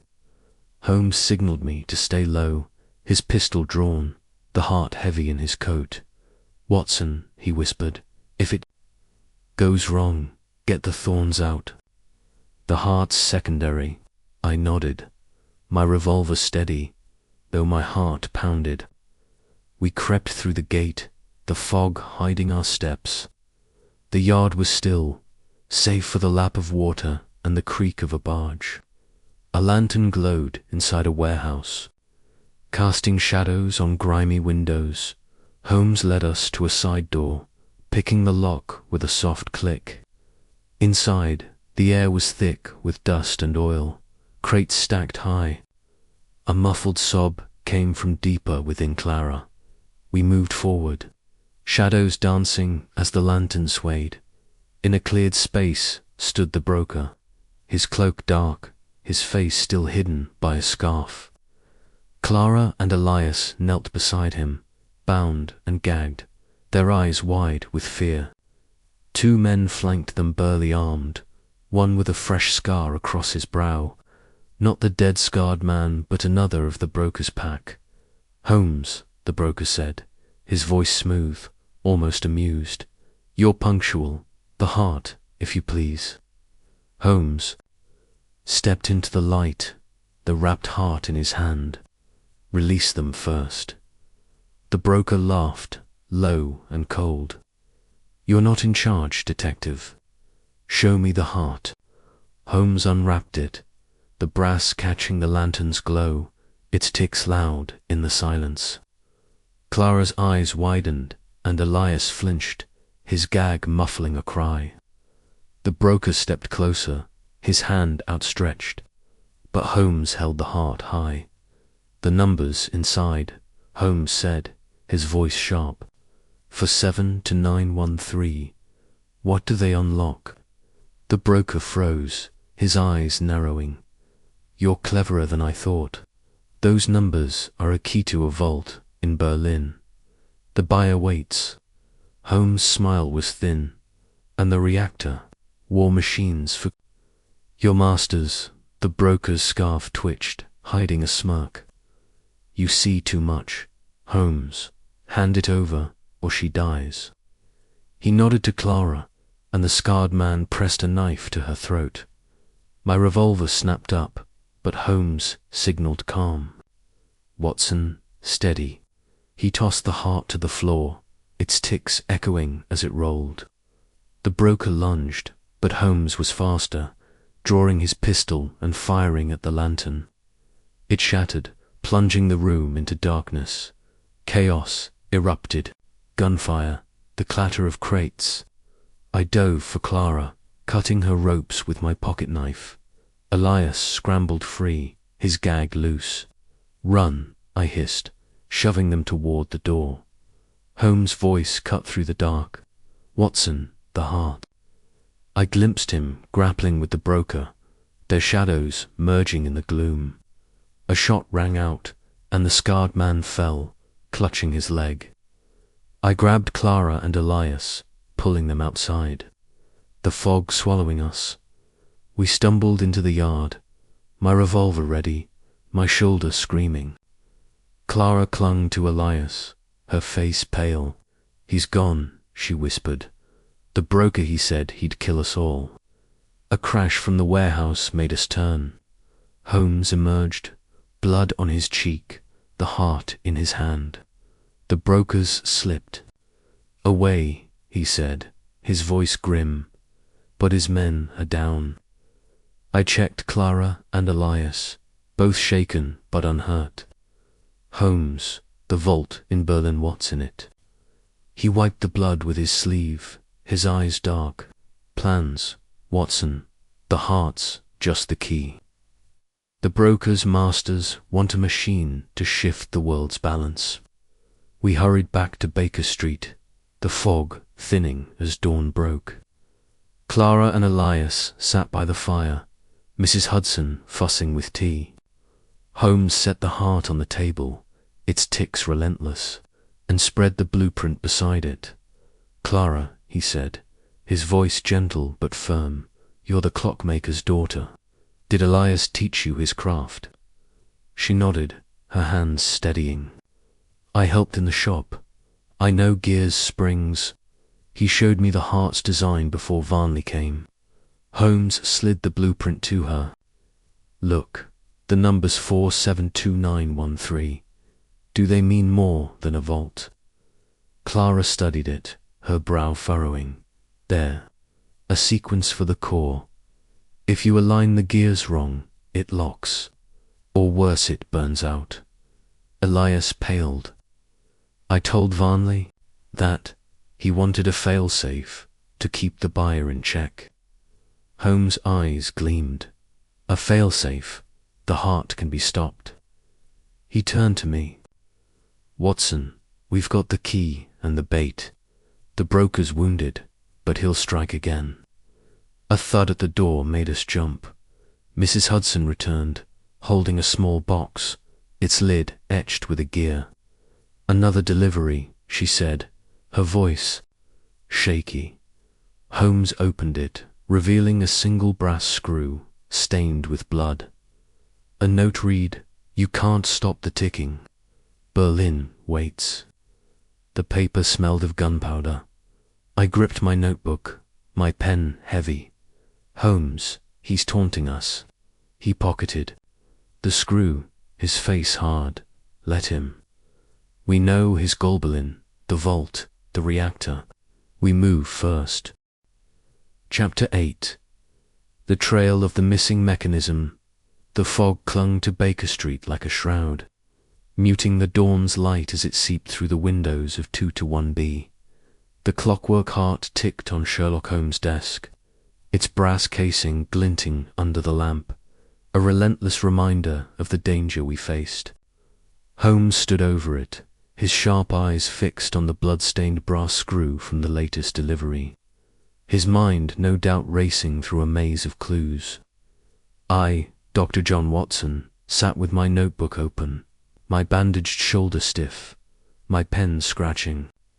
As I recorded the night's chaos, the broker's escape at Limhouse, Clara and Elias Thorne's rescue, and the chilling note, "You can't stop the ticking.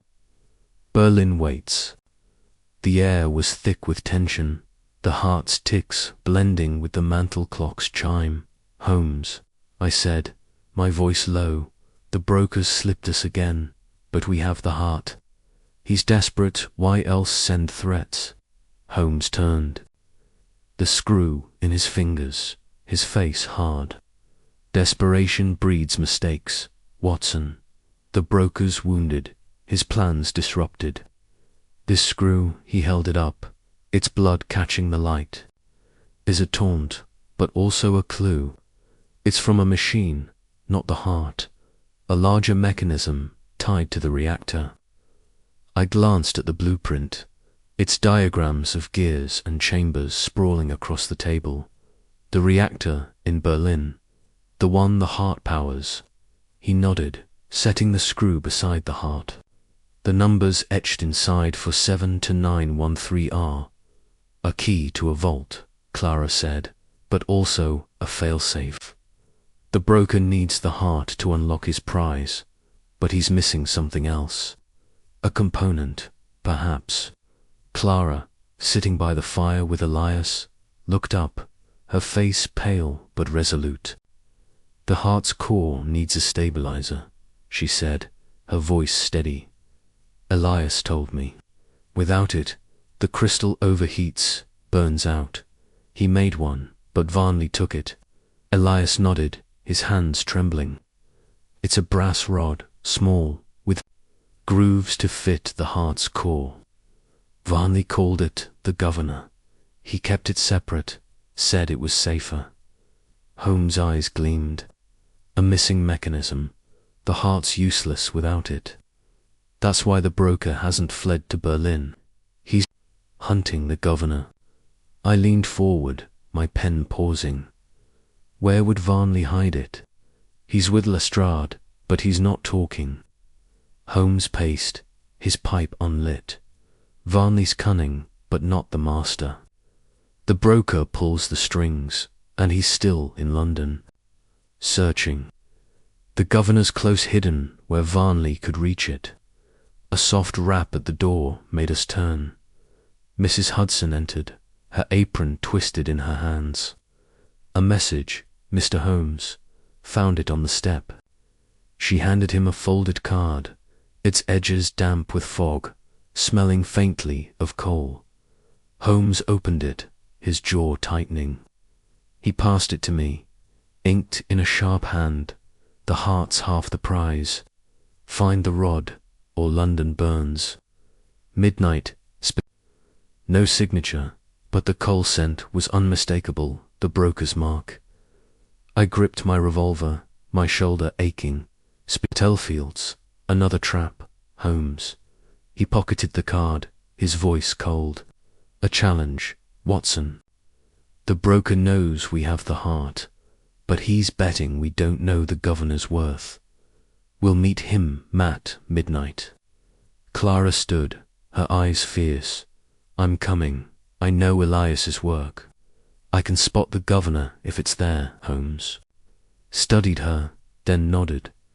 Very well, Miss Thorne, but stay close. Elias, you remain here. Mrs. Hudson locked the doors. Elias slumped, his face grey. Be careful, Clara. The broker, he's not human. His eyes, they're empty. I shivered, though the fire was warm. Holmes wrapped the heart in cloth, locking it in his desk, and slipped the prototype in too. His pocket. Watson, bring your revolver. Clara, your eyes are our advantage. Let's move. The cab to Spitalfields rattled through London's fog, the city's hum dulled by mist. Spitalfields was a warren of narrow streets, markets shuttered, the air heavy with the stink of tanneries and smoke.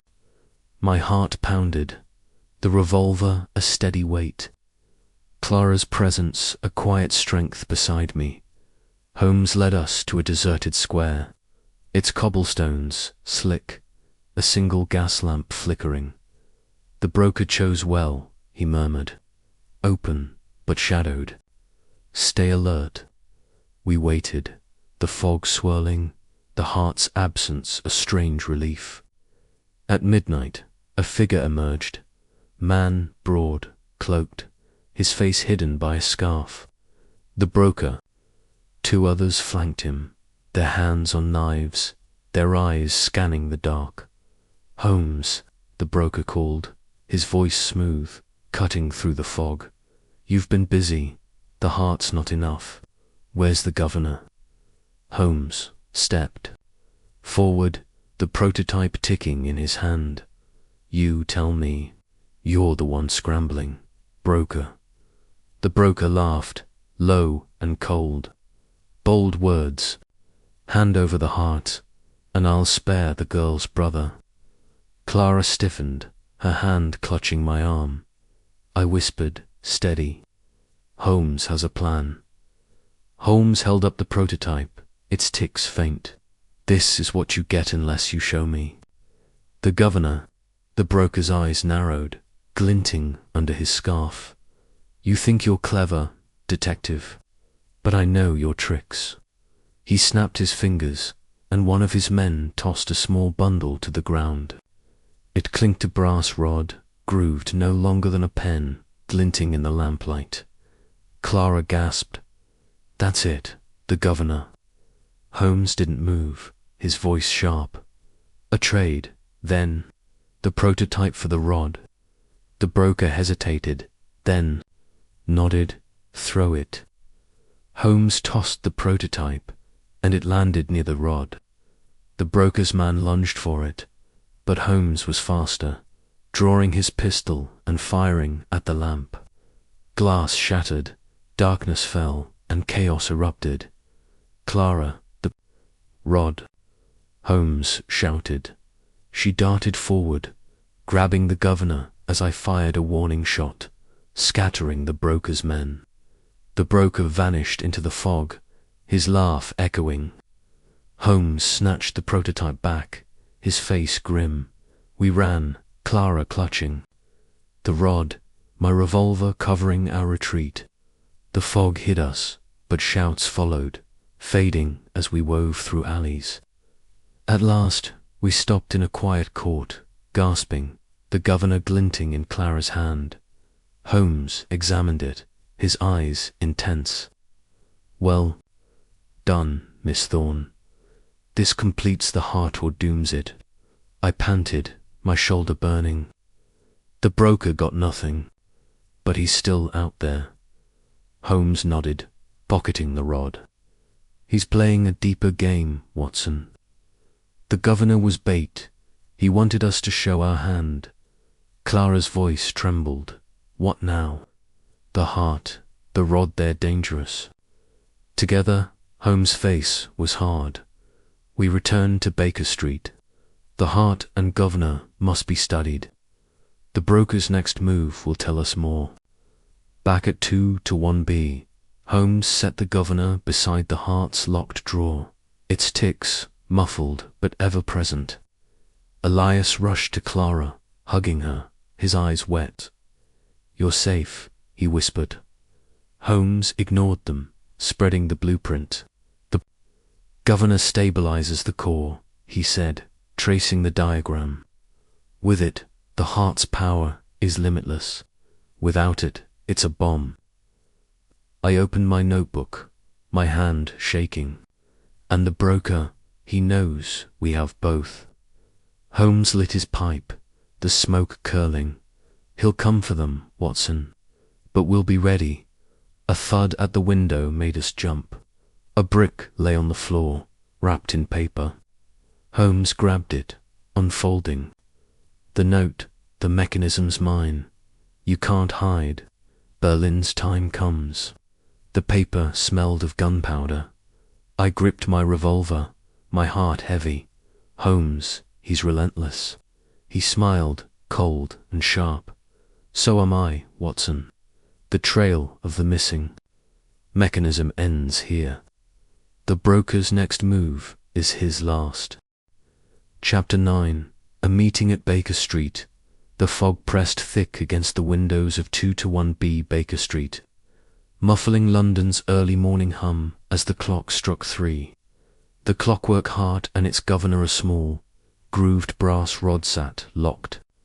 In Holmes' desk, their combined ticks a faint pulse in the quiet room. Sherlock Holmes stood by the fire, his pipe sending sharp curls of smoke upward, his eyes fixed on the latest threat. A brick-wrapped note, "The mechanism's mine. You can't hide. Berlin's time comes." I, Dr. John Watson, sat with my notebook open, my bandaged shoulders stiff, my pen heavy as I recorded the night's clash in Spitalfields, the broker's escape, Clara's quick grab of the governor, and the growing shadow of a Berlin plot. The air felt heavy, not just with fog, but with the weight of a case spiraling deeper into danger. "Holmes," I said, my voice low, "the broker's closing in. He knows we have the heart and the governor. What's our play?" Holmes set his pipe down, his face sharp as a blade. "He's bold, Watson, but cornered. The heart and governor together are a key to his master's plans, a reactor, a weapon. He'll strike soon, but we'll draw him out first." I glanced at Clara and Elias Thorne, huddled by the fire. Clara's eyes were fierce, her hands steady. Despite the night's terror, Elias looked broken, his face pale, his fingers twitching. "Elias," I said, "you built the heart. What else did Varney or the broker want?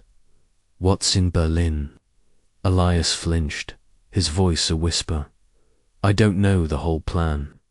Varney spoke of a vault, a machine vault, hidden in Berlin. The heart and governor unlock it. He said it's for power, not just machines. Power over nations. Clara gripped his arm, her voice firm. You should have told them, Elias. All of it. Holmes turned, his eyes piercing. All of it, Thorn. Now. Elias swallowed, his gaze on the floor. There's a man, the broker. Called him the architect. He's in Berlin, waiting. The heart's his design, not mine. I just built it.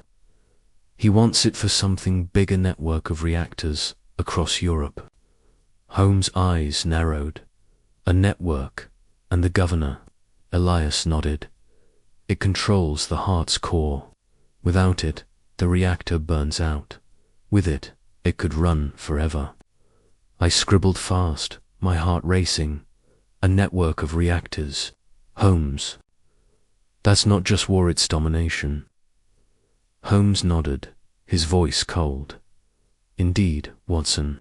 The architect's playing for empires. The broker's his hound, fetching the pieces.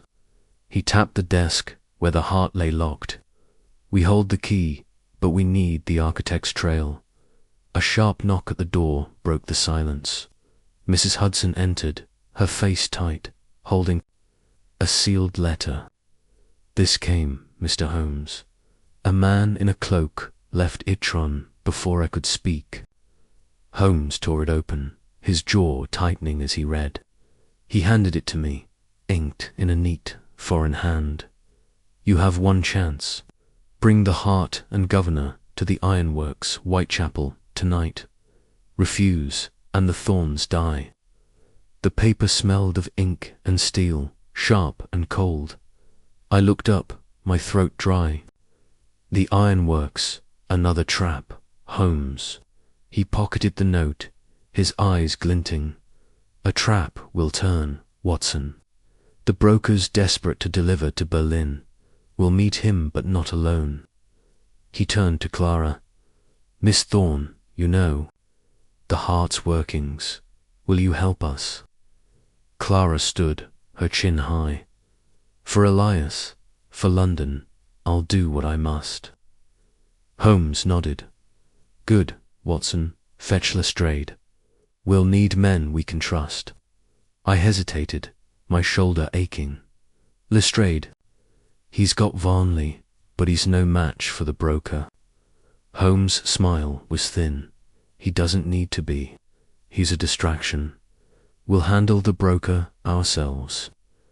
I left for Scotland Yard, the fog swallowing my steps as I hailed a cab. The city was waking, its streets buzzing with carts and shouts, but my mind was on the ironworks, a sprawling factory in Whitechapel. Its furnaces long cold, a perfect hideout for a man like the broker. Lestrade was at his desk, bleary-eyed. Varnley's file opened before him. Watson, he said, rubbing his face. Holmes stirring trouble again. I explained quickly the heart, the governor, the broker's threats. Lestrade groaned but grabbed. His coat. I'll bring 4 men. If this broker's as bad as you say, we'll need M. Back at Baker Street, Holmes had gathered supplies, pistols, a lantern, a small toolkit. Clara studied the blueprint, her fingers tracing the reactor's lines. The governor slot's here, she said, pointing. If it's removed wrong, the heart locks tight. No one can use it. Holmes nodded, locking the heart and governor in a steel case. Our leverage, Miss Thorne. The broker won't expect you. Elias stayed behind, under Mrs. Hudson's watch, his eyes hollow. Be careful, Clara, he whispered. The architect, he sees everything. The cab to Whitechapel was silent, the fog thicker, the city's hum fading. The ironworks loomed, its chimneys black against the grey sky, its gates rusted.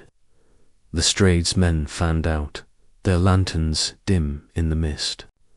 Holmes led Clara and me to a side entrance, his pistol ready, inside. The factory was a maze of iron beams and silent machines, the air heavy with soot. A faint glow came from deeper within a lantern, swaying. Holmes signaled silence, and we crept forward, Clara's breath steady beside me. The glow led to a cleared space, where the broker stood, his cloak dark, his scarf hiding his face. Clara and Elias weren't there, only two of his men, armed, their eyes sharp. A table held a crate, its lid ajar, revealing gears and wiser mock heart. A decoy, Holmes, the broker said, his voice smooth as oil. You brought the heart, and the girl Luna expected. Holmes held the steel case, his voice cold. Where are the thorns? The broker laughed, stepping closer. Safe for now, show me the heart. Holmes opened the case, the heart's ticks echoing. Clara gasped softly, her eyes on the governor inside. The broker's gaze locked on it, greedy. The rod, too. You're full of surprises. Holmes snapped the case shut. The thorns first. The broker nodded to his men, who dragged Clara and Elias from the shadows, bound but alive. Clara's eyes met her namesake's, fierce and unafraid. The broker drew a knife. The case, Holmes now. Holmes tossed it, but as the broker reached, Clara lunged, pulling a pin from her hair and jabbing his hand. He cursed, dropping the knife, and Holmes fired, hitting a man's shoulder. I tackled the other, my revolver clattering as we fell. Lestrade's men stormed in, shouts and shots filling the air. The broker grabbed the case, bolting for a back door. Holmes chased, leaving me to free Clara and Elias. Clara cut her brother's ropes, her hands steady. Go, she hissed. We ran outside, the fog swallowing the ironworks. Holmes returned, panting, his face grim. He's gone with the case, but I switched the heart. He has the decoy. I stared, my heart pounding, the real heart. Holmes patted his coat, the ticks faint. Safe with the governor. Clara's eyes blazed. He'll know soon, he'll come back. Holmes nodded, leading us to Lestrade's men. He will, but we've bought time. Back at Baker Street, Holmes set the heart and governor on the table, their ticks relentless. Clara sat, her face hard. I'm not running, Mr. Holmes. I'll help you stop him. I opened my notebook, my pen shaking. Holmes, the architect, said he sees everything. Holmes lit his pipe, the smoke curling. Then we blind him, Watson. The meeting at Baker Street ends here. The broker's next move is ours to shape. Chapter 10. The underground auction. The fog hung heavy over Baker Street, cloaking 2-to-1B in a damp, grey veil as the clock struck 1 in the morning. The Clockwork heart and its governor ticked faintly inside a locked steel case on Sherlock Holmes' desk, their relentless rhythm a stark reminder of the danger circling us. Holmes sat, his sharp eyes fixed on the blueprint stolen from the broker's warehouse, his pipe sending thin wisps of smoke into the air. I, Dr. John Watson, leaned back in my chair, my notebook open, my bandaged shoulder throbbing as I scribbled the chaos of Whitechapel. The broker's escape with a decoy heart, Clara's fierce defiance, and the looming shadow of the architect. In Berlin, the latest note, mechanisms mine. You can't hide.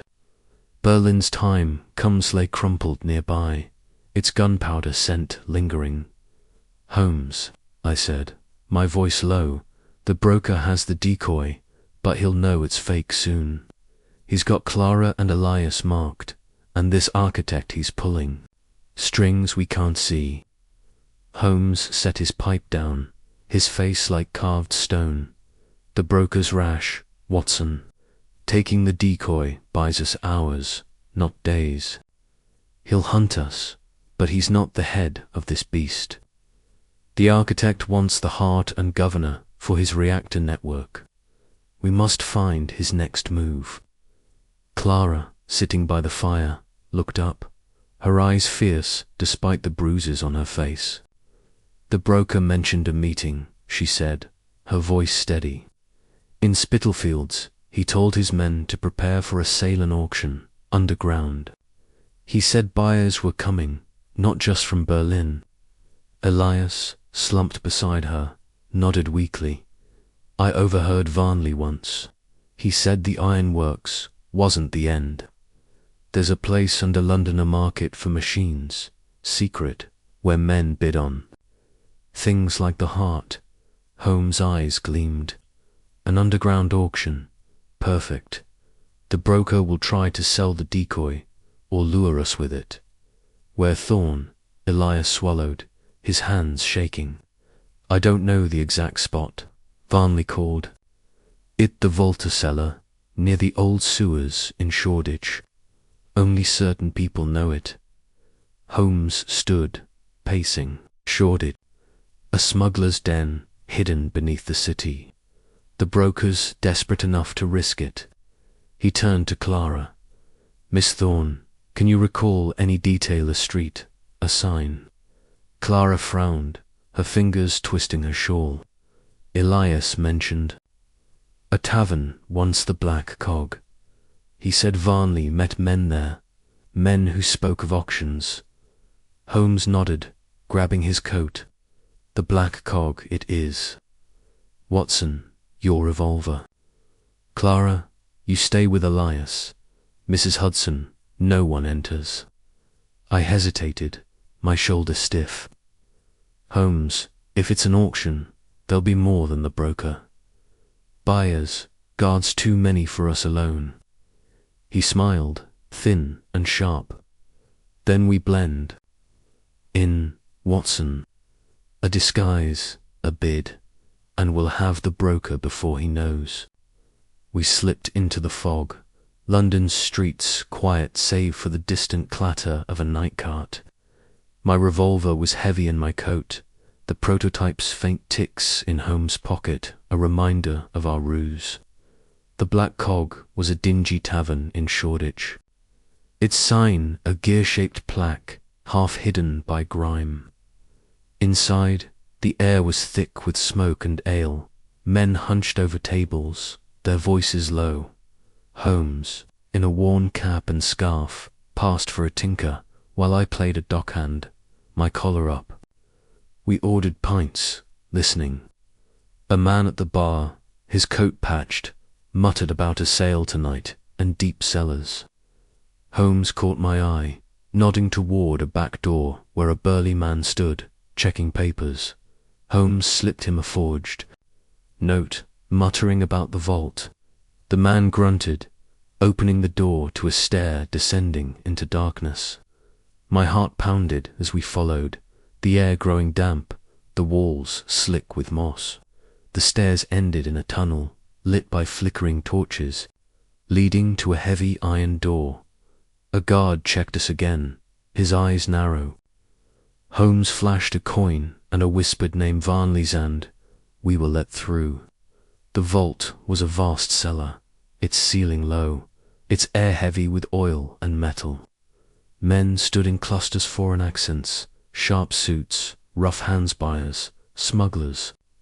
Inventors, a platform held a table, draped in cloth, where the broker would surely appear. Holmes leaned close, his voice a whisper. Watch the crowd, Watson. The broker's men will guard the exits. We need the decoy and him. A bell rang, and the crowd hushed. The broker stepped onto the platform, his cloak dark, his scarf gone, revealing a lean face with cold eyes. He held the decoy heart, its brass duller than the real one, its ticks uneven. Gentlemen, he said, his voice smooth, the future of power. Bidding starts at 10,000. Hands rose, voices called German, French, even a Russian accent. I gripped my revolver, hidden in my coat, my eyes scanning for Clara or Elias. No sign. Holmes watched the broker, his face unreadable. A man in a grey suit bid height 20,000, his accent Berlin sharp. The architect's agent, perhaps. Holmes nudged me, his eyes on a side tunnel where a shadow moved. The real prize. He whispered. We slipped through the crowd, the bids climbing.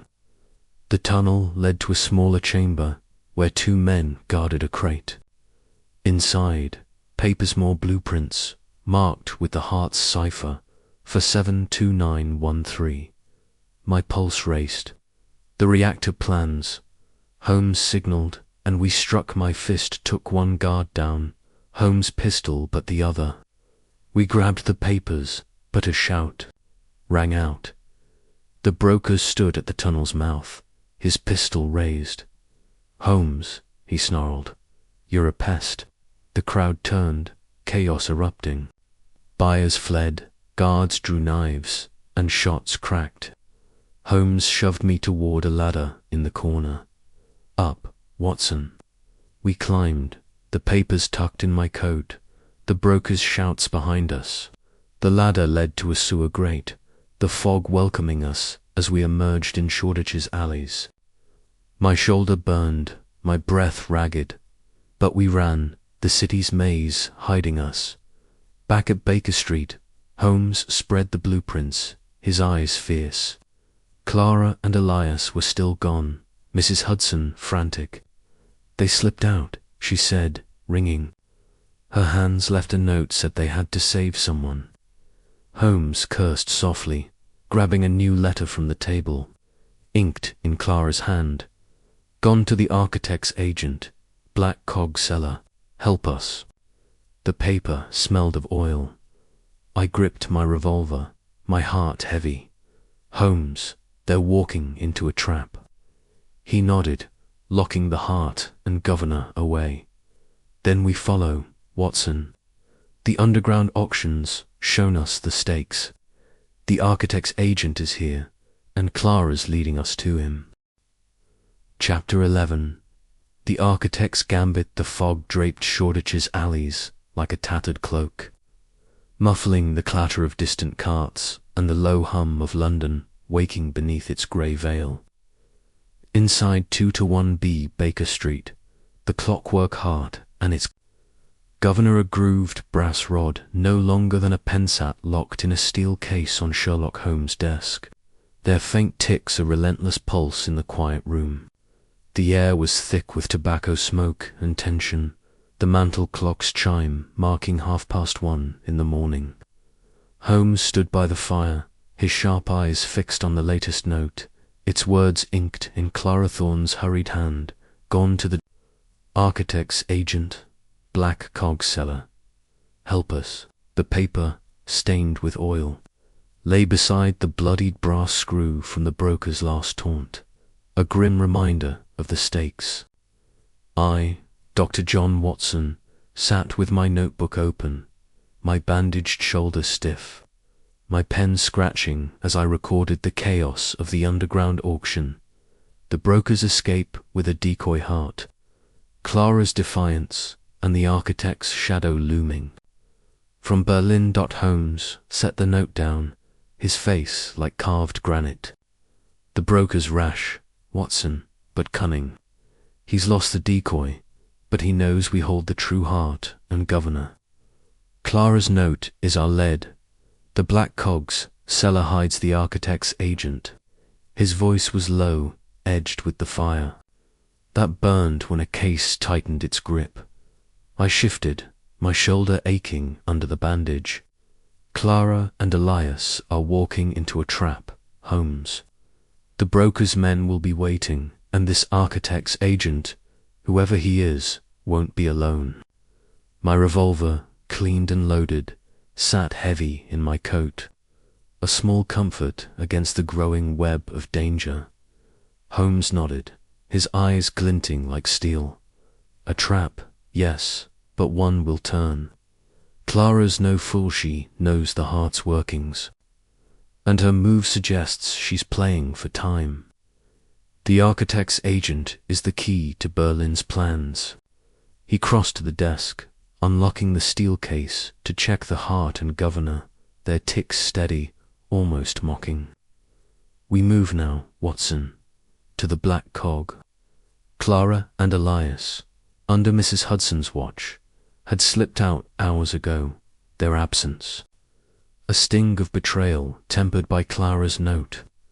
I glanced at the blueprints stolen from the auction, their diagrams of reactors and containment chambers sprawling across the table. Holmes, if Berlin gets the heart and governor, these reactors' war machines could reshape Europe. He pocketed the blueprints, his voice cold. They won't, Watson. The heart's our bait, the governor our leverage. The architect's agent will show his hand tonight. He grabbed his coat, slipping the prototype harter, flawed, ticking decoy into his pocket. Bring your revolver. We'll need Lestrade's men as well. I hesitated, the weight of the case pressing hard. Lestrade's no match for the broker's cunning. And this agent, he's a step above Varnley. Holmes' smile was thin, sharp as a blade.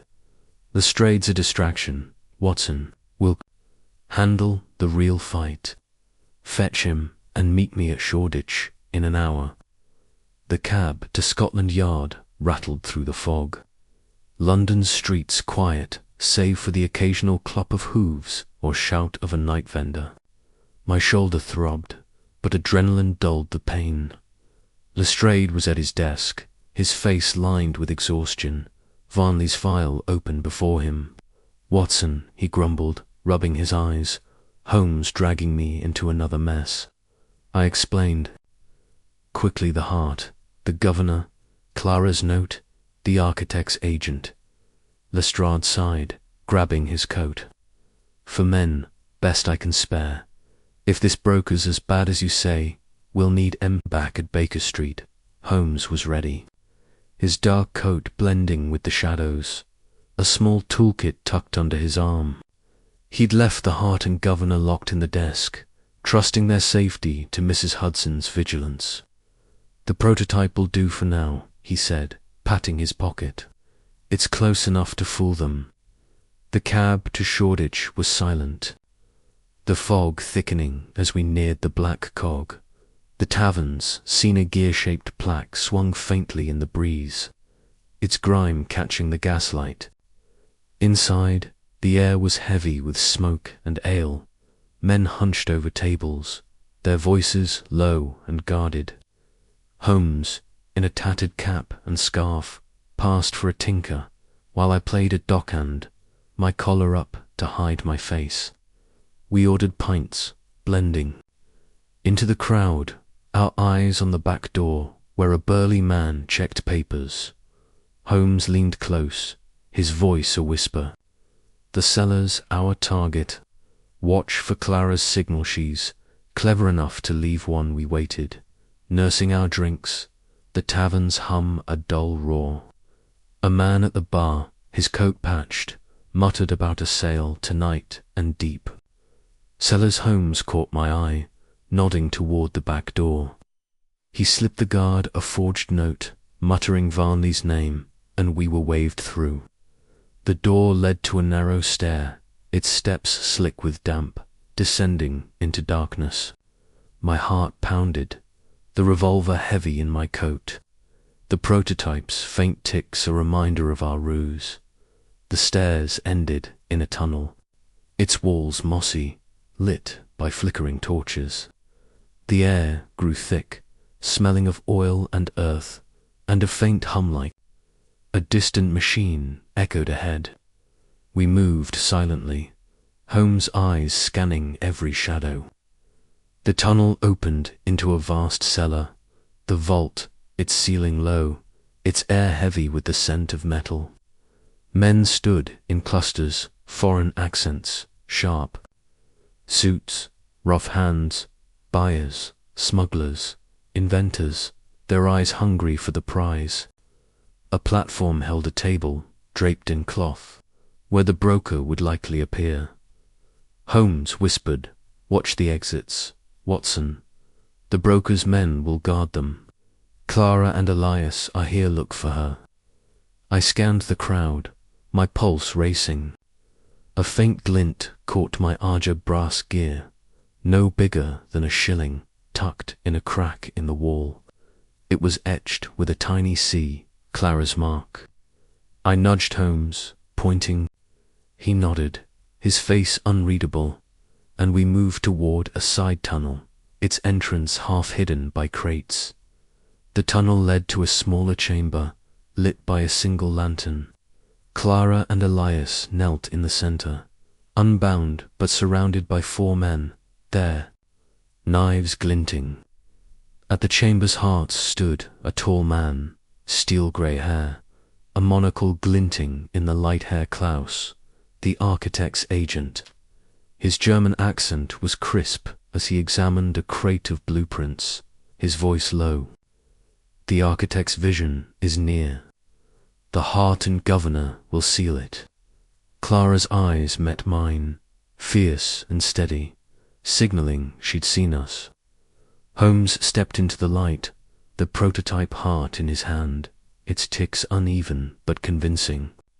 "Herr Klaus," he said, his voice calm but sharp, "your brokers failed you. This is all you'll get." Klaus's men drew weapons, but Clara moved fast, slipping a gear from her sleeve, piece of the governor, rigged to jam. She tossed it into a nearby machine, a prototype reactor humming in the corner. It sputtered, smoke curling from its gears, sowing chaos. Klaus shouted, his men lunging, but Watson fired a warning shot, the crack echoing in the cellar.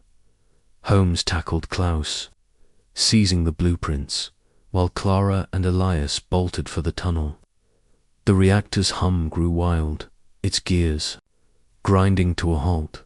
"The fail-safe," Clara shouted, revealing she'd sabotaged the governor's slot.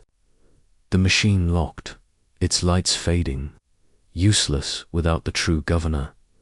Klaus's men regrouped, but Lestrade's officers stormed in from the main tunnel, their lanterns blazing, pistols drawn. Shouts and shots filled the air, the crowd scattering. Klaus slipped into a side passage, his blueprints gone, his face twisted with rage. Holmes signaled us to follow, but Clara grabbed his arm. "The reactor's unstable, it'll burn if we don't shut it down." Holmes nodded, his eyes fierce. "Watson, take the thorns out. I'll handle the machine." I hesitated, my revolver ready. "Holmes, you can't go," he snapped, diving toward the reactor. I grabbed Clara and Elias, pulling them. Through the tunnel, Lestrade's men covering our retreat. The cellar shook, a low rumble growing as the reactor faltered. We reached the stairs, scrambling up, the fog welcoming us as we burst into the tavern. Minutes later, Holmes emerged, soot-streaked, the prototype still in his pocket. "The reactor's dead," he said, his voice grim. "Klaus escaped, but we have his plans." He held up the blueprints, their pages dense with diagrams of reactors across Europe. Berlin, Vienna, Paris. Clara panted, clutching Elias. "The Hartits still at Baker Street." Holmes nodded. "Safe, for now. Back." At 2-1B, the fog pressed against the windows, the Hart and Governor ticking in their locked case. Holmes spread the blueprints, his eyes racing over the lines. "The architect's network is vast, Watson. Reactors powered by hearts like ours, each with a governor. Berlin's just the start." I opened my notebook, my hand shaking. "Klaus is out there, and the broker. They'll come for the heart." Holmes lit his pipe, the smoke curling. "Let them, we've disrupted their game. Clara, your sabotage bought us time." Clara's face was hard. "I know machines, Mr. Holmes. I can help destroy the heart." He shook his head. "Not yet. Miss Thorne, it's our leverage against the architect. A thud at the door made us jump. Mrs. Hudson entered, her face pale, holding a sealed envelope. "Found it on the step," she whispered. Holmes tore it open, his jaw tightening. The note read, "You've taken my plans, but the heart's mine. The architect sees all. Tower Bridge, midnight." The paper smelled of gunpowder. I gripped my revolver, my heart heavy. "Another trap, Holmes." He smiled, cold and sharp. "Then we spring it, Watson. The architect's gambit ends tonight." Chapter 12.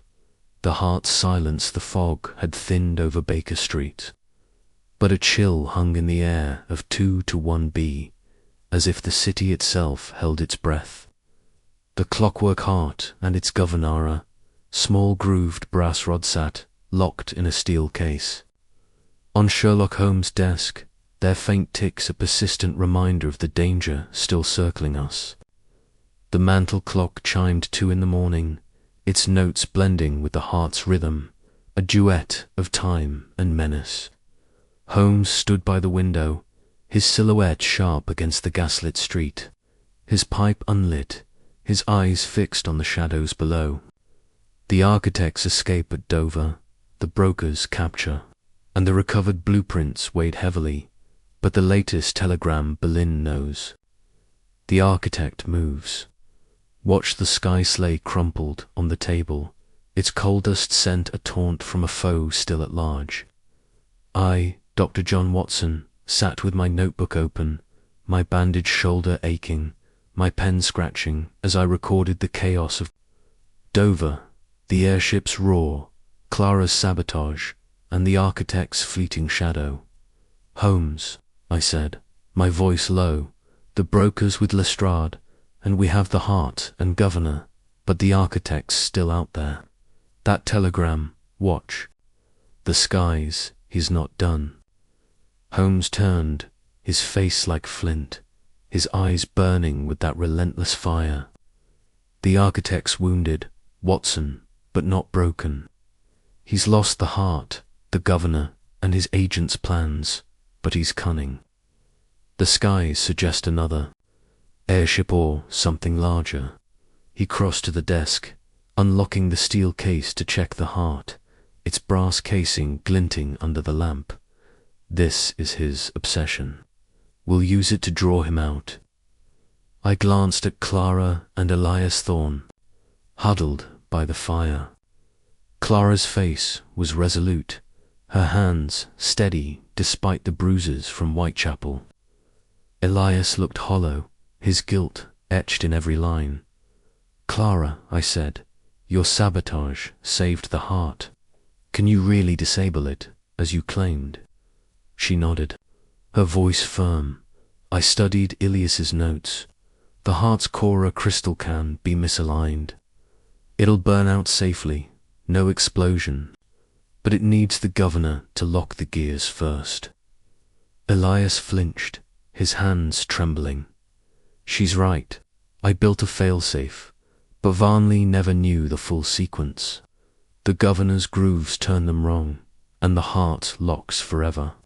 Holmes' eyes gleamed. A permanent silence. "Good, but we don't destroy it yet, Miss Thorne. The architect expects us to deliver it to Berlin. We'll play his game on our terms." A soft knock broke the silence. Mrs. Hudson entered, her apron twisted, holding a small parcel wrapped in oil-stained cloth. "This came, Mr. Holmes. Left at the door, no sender." Her voice trembled, her eyes darting to the splintered front door, still propped against the wall from the broker's last attack. Holmes unwrapped the parcel, revealing a brass cog, its teeth worn, etched with a single word, "Architect." A note was tucked beneath, inked in a sharp, foreign hand. "The heart's time runs out.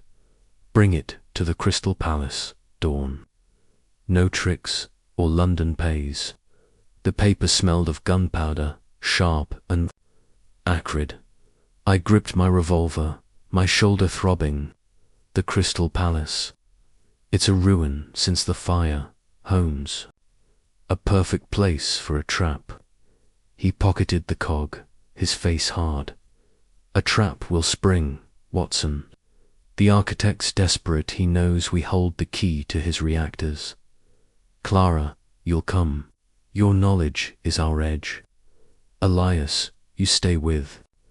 Mrs. Hudson, no more running. Elias nodded, his eyes wet. I'm sorry, Clara. I never meant enough. Clara snapped, her voice like steel. You built this mess. I'll help clean it up. She turned to Holmes. I'm ready. Holmes grabbed his coat, slipping the prototype heart into his pocket. Its ticks, faint but convincing. Watson, your revolver. Lestrade's men will meet us at Sydenham.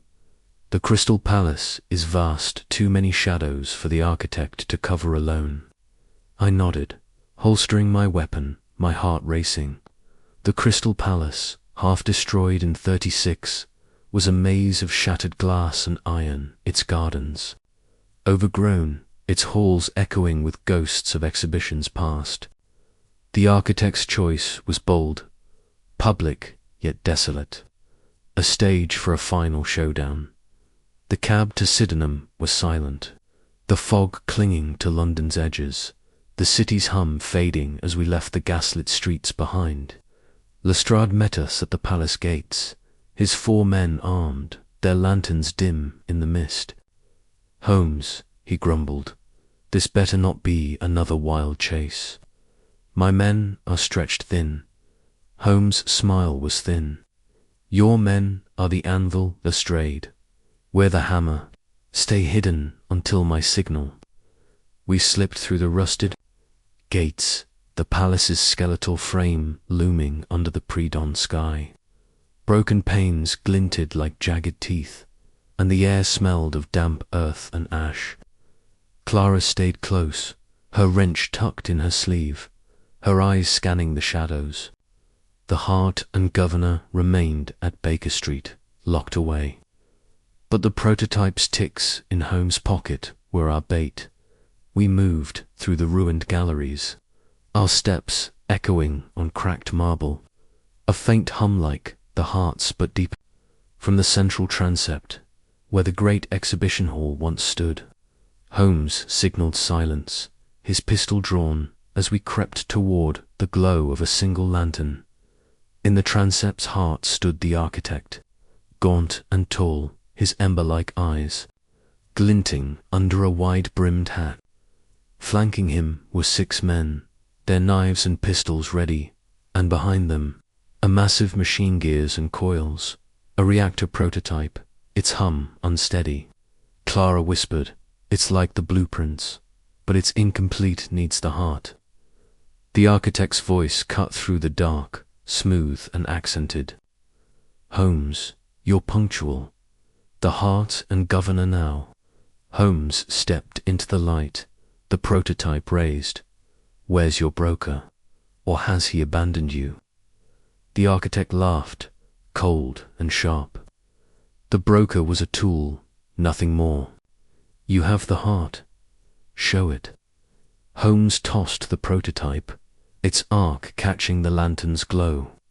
The architect's men lunged, but Clara moved faster, slipping a gear from her wrencher decoy, failsafe hand, tossing it into the reactors. Open panel. The machine screeched, sparks flying as its gears jammed. Now. Holmes shouted. Lestrade's men stormed in, their shots echoing, scattering the architect's guards. I fired, hitting one man's shoulder, while Holmes tackled another, his pistol but swift.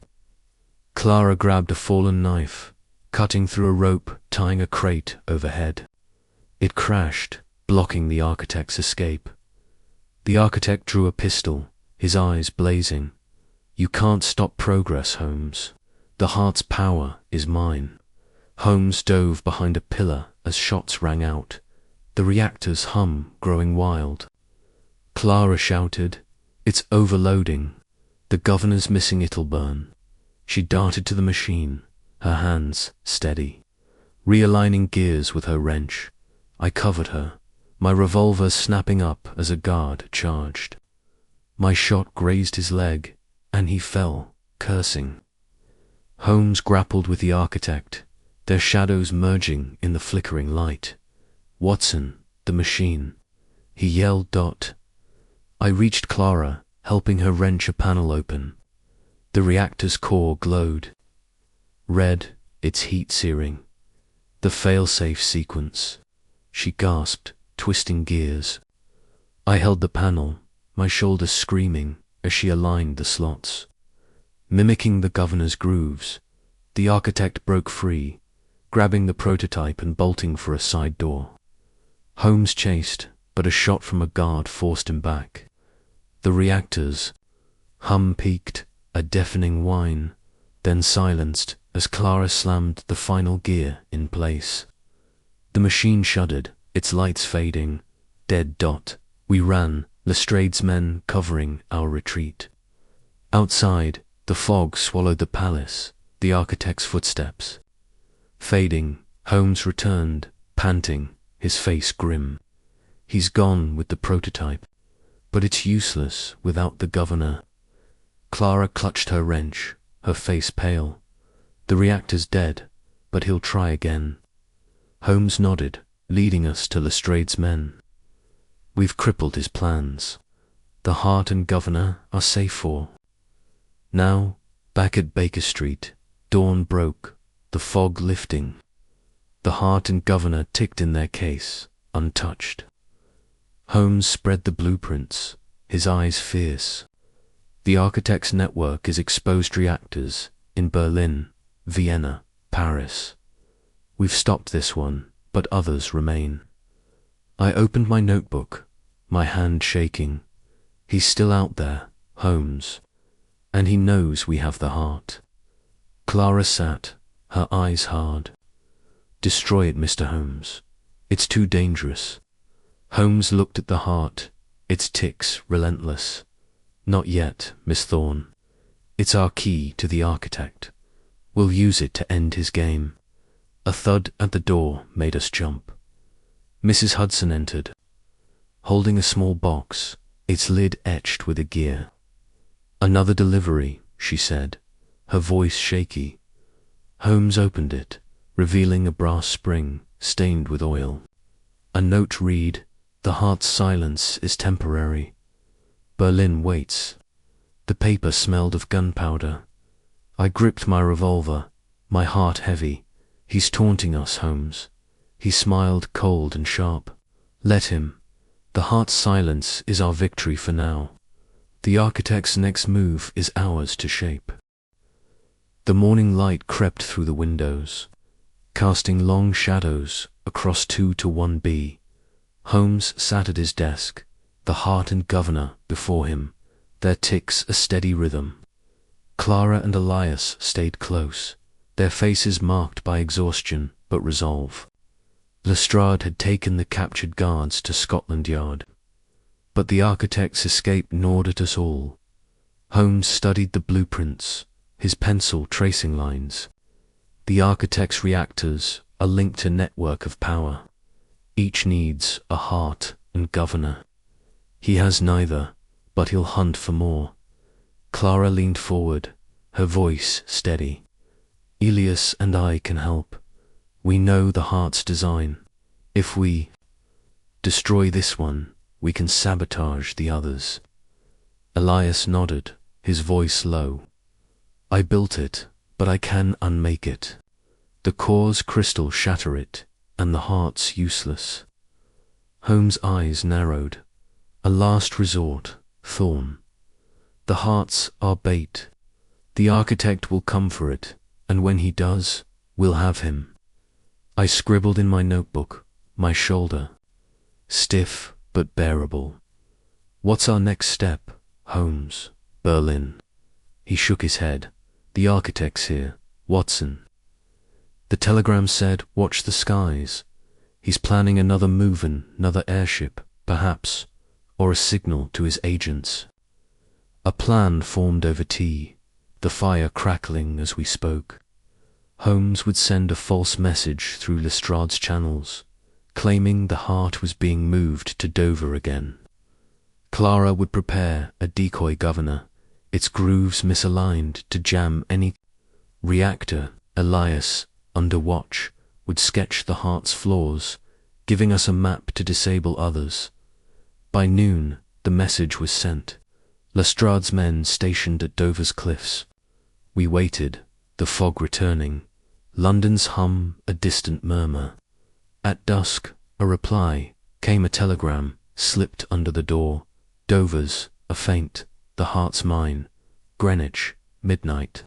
The paper smelled of oil. Holmes' eyes gleamed. Greenwich. The observatory high ground, perfect for an airship. We prepared, Clara crafting the decoy governor with Ilias's help, its brass gleaming but useless. Holmes locked the true heart and governor away, taking the decoy and prototype. My revolver was ready, my heart pounding as we hailed a cab to Greenwich Dot. The observatory loomed on its hill, its dome dark against the starry sky. The fog was thin, the air sharp with salt from the Thames. Lestrade's men hid in the trees, their lanterns off. Holmes led us to the courtyard, the prototype's ticks faint in his pocket. A hum grew engines, low and steady. An airship descended, its shadow vast, tethering to a hidden anchor. The architect stepped out, his gaunt frame unmistakable, flanked by new mercenaries, their rifles glinting. "Holmes," he called, his voice smooth. "You've played well, the heart now." Holmes held the decoy governor, its grooves shining. "This first. Where's your reactor?" The architect laughed, pointing to the airship's holder massive machine, its coils glowing. "The heart's home. Hand it over." Clara stepped forward, her voice bold. "It won't work. The governor's flawed. Try it, and your reactor burns." The architect's eyes narrowed, but before he could act, Holmes tossed the decoy. A mercenary grabbed it, slotting it into the reactor. The machine wind, sparks flying, as Clara's sabotage took hold. Lestrade's men charged, gunfire erupting, and I fired, scattering the mercenaries. Holmes tackled the architect, wrenching his pistol away. "Your network's finished," he hissed, cuffing him with Lestrade's irons. The airship's crew fled, the reactor dead, its hum silenced. We returned to Baker Street, the architect in custody, the heart and governor safe. Clara and Elias worked through the night, dismantling the heart's core under Holmes' watch. By dawn, it was dunder. Crystal shattered, the heart silent, its ticks gone forever. I opened my notebook, my pen steady. "Holmes, it's over. The architect's caught, the heart's dead." He lit his pipe, the smoke curling. "For now, Watson, the architect's men are scattered, but Berlin's ambitions linger. The heart's silence is our victory, but the game never ends." Chapter 13. Dawn over Baker Street. The fog had finally lifted from Baker Street, and the first rays of dawn crept through the windows of 2-1B, casting a pale gold glow across the cluttered room. The Clockwork heart, now silent, its crystal core, shattered into dull fragments, lay in a steel case on Sherlock Holmes' desk. Beside the grooved brass governor, its grooves misaligned to ensure its uselessness. The air was still, the mantel clock's chime marking 3 in the morning. A soft echo in a room heavy with the weight of victory and lingering danger.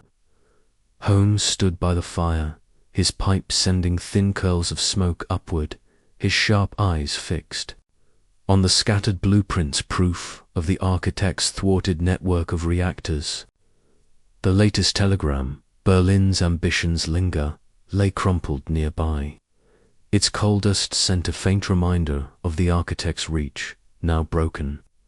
I, Dr. John Watson, sat with my notebook open, my bandaged shoulder stiff but bearable, my pen scratching as I recorded the chaos of Greenwich, the architect's capture, Clara's sabotage, and the heart's final silence.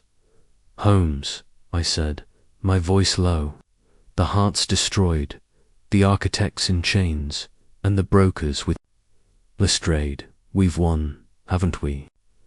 Holmes set his pipe down, his face like carved stone, though his eyes gleamed with a fire not yet quenched. "A battle, Watson, not the war. The architect's network is exposed, his reactors dead without the heart, but men like him don't vanish quietly. Berlin's agents are scattered, but they'll regroup." He crossed to the desk, picking up a fragment of the heart's crystal, its glow gone. "The heart's silence is our triumph, but the game continues." Clara and Elias Thorne sat by the fire, their faces etched with exhaustion but resolve. Clara's hands, steady despite the bruises from her fight at Greenwich, clutched a sketch of the heart's dismantled core, her work with Elias ensuring its destruction. Elias, his guilt heavy, looked up, his voice trembling. "I never meant for this, Mr. Holmes. The heart was my creation, but the architect twisted it." Clara's eyes flashed. "You built it, Elias, but we ended it. No more reactors, no more war machines." She turned to Holmes. "What now? The architects, men they come for us." Holmes' smile was thin, sharp as a blade. "They'll try, Miss Thorne, but we're ready.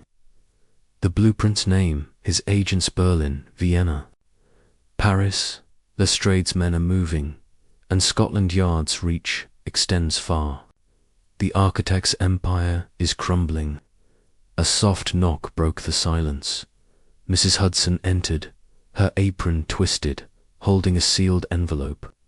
"Found this on the step, Mr. Holmes," she said, her voice shaky. "No sender, just there." Holmes tore it open, his jaw tightening as he read. He passed it to me. Inked in a neat, foreign hand. "The heart's gone, but the spark remains. Berlin watches, you cannot hide." The paper smelled of oil and steel, a final taunt from the architect's scattered network. I gripped my revolver, my shoulder aching. There, still out there, Holmes. Even with the architect caught, his men won't stop. He pocketed the note, his eyes glinting. "Then we hunt them, Watson. The heart's silence gives us time, but we must act swiftly. Clara, your sabotage was masterful. Can you replicate it for the architect's other designs?" Clara nodded, her face resolute. "I've memorized the heart's flaws. The reactors. In the blueprints they're built on the same core. Misalign the governor slots, and they'll lock or burn out." Elias leaned forward, his hands steadier. "I can help. I know the crystal's structure. If we find their workshops, we can shut them down." Holmes' eyes narrowed. "Good. We'll start with Berlin's, agent named in the blueprints as Herr Müller, a merchant in He's the architect's last link in London." I scribbled in my notebook, my heart racing. Spitalfields again. That's where the underground auction was. Müller must be close. Holmes grabbed his coat, slipping the blueprints into his pocket. "Watson, your revolver. Clara, you're with us. Elias, stay with Mrs. Hudson. No more mistakes." Elias nodded, his eyes hollow. "Be careful, Clara. Muller's dangerous." He was at the vault, watching. Clara's jaw tightened. "I'm not afraid. Let's end this." The cab to Spitalfields rattled through London's waking streets, the dawn light weak but growing. The city hummed, carts clattered, Vendors shouted. Newsboys waved papers, but the air felt charged, as if the architect's shadow still lingered. My revolver was heavy in my coat, Clara's wrench tucked in her sleeve, her face a mask of determination. Holmes sat silent, his mind no doubt sifting every Clutha telegram. The blueprints, Muller's name, Spitalfields, was alive with morning trade. Its markets bustling, but we slipped into a quiet alley, the Black Cog's sign creaking nearby. Holmes led us to a narrow shop, its sign reading Mueller and Sons Imports. The windows were dark, but a faint hum like the heart's lost pulse came from within. Holmes picked the lock, his movements swift, and we slipped inside. The shop was a front, its shelves sparse, but a trapdoor in the floor led to a basement. The hum grew louder, the air thick with oil and metal. Clara whispered, "Another reactor. Smaller, but it's the same design." We descended, our steps silent. The basement lit by flickering lamps. A small reactor stood in the center, its gears turning slowly, its core dim without a heart. Herr Mueller, a stout man with a scarred jaw, stood over it, papers in hand, muttering. In German, 2 guards flanked him, their rifles ready. Holmes signaled silence, his pistol drawn. "Watson, cover the left. Clara, the right." I nodded, my revolver steady, as Clara gripped her wrench. Holmes stepped into the light, his voice sharp. "Herr Mueller, your architect's fallen. Your reactor's next." Mueller spun, his face pale, dropping his papers. "Holmes, you're too late, the network's alive." He signaled his guards, but Clara was faster, tossing a gear into the reactor's open panel. It screeched, sparks flying as the machine jammed. I fired a warning shot, scattering the guards, while Holmes tackled Mueller, pinning him to the floor. Clara darted to the reactor, her hands swift, realigning gears to lock it permanently. The hum died, the core fading to black. Mueller struggled, cursing in German, but Holmes cuffed him with Lestrade's irons, retrieved from his pocket. "Your network's dead, Mueller. The blueprints betray you." Clara grabbed the papers, her eyes scanning them. "More reactors, Vienna, Paris. But they're incomplete without the heart." I covered the guards, my shoulder throbbing but steady. "Holmes, we've got him. What now?" He hauled Mueller up, his face grim. "Lestrade takes him. The blueprints go to Scotland Yard. The architect's agents will scatter when they hear." We dragged Mueller to the street, Lestrade's men waiting in a nearby alley. The fog was gone, the sun rising over Spitalfields, its light warm on the cobblestones. Back at Baker Street, Holmes spread the new papers beside the old blueprints, his eyes fierce. Clara sat, sketching the reactor's flaws, while Elias watched, his guilt easing with each stroke of her pen. "Holmes," I said, my notebook open, Muller's down. "The heart's destroyed, the architect's caught.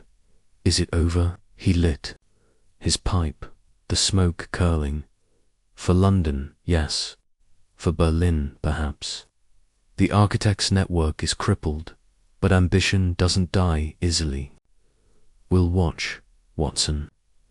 Clara looked up, her face tired but proud. "The reactors can be stopped. I'll help anywhere they're built." Elias nodded, his voice steady. "I'll go with her. I owe it to her, to you." A knock at the door broke the quiet. Mrs. Hudson entered, holding a telegram. "From Scotland Yard, Mr. Holmes." Holmes read it, his face unreadable. The architect's confess names, locations, plans. Berlin's agents are being rounded up. Lestrade's work, for once. I smiled, my pen steady. A victory. Then Holmes' eyes glinted. A dawn, Watson. Dawn over Baker Street. The day unfolded with a rare calm. London's bustle a distant hum. Holmes sat at his desk, sorting the architect's papers, while Clara and Elias planned their next mover journey to Vienna, where Lestrade's contacts would meet them to dismantle the reactors. Mrs. Hudson fussed over tea, her relief palpable. As she mended the splintered door, I wrote in my notebook, the case's weightlifting. The heart's silence was our triumph, the architect's empire broken, his agents scattered. But Holmes' words lingered, the game never ends. Berlin's ambitions, though crippled, would rise again, and we'd be ready as night fell. The city glowed under gaslights, its streets alive with noise. Holmes played his violin, a soft melody cutting through the quiet of 2-1B. Clara smiled, her wrench set aside, while Elias sketched, his hands steady for the first time in days. I closed my notebook. The final lines written, the heart's silence, brought peace for now.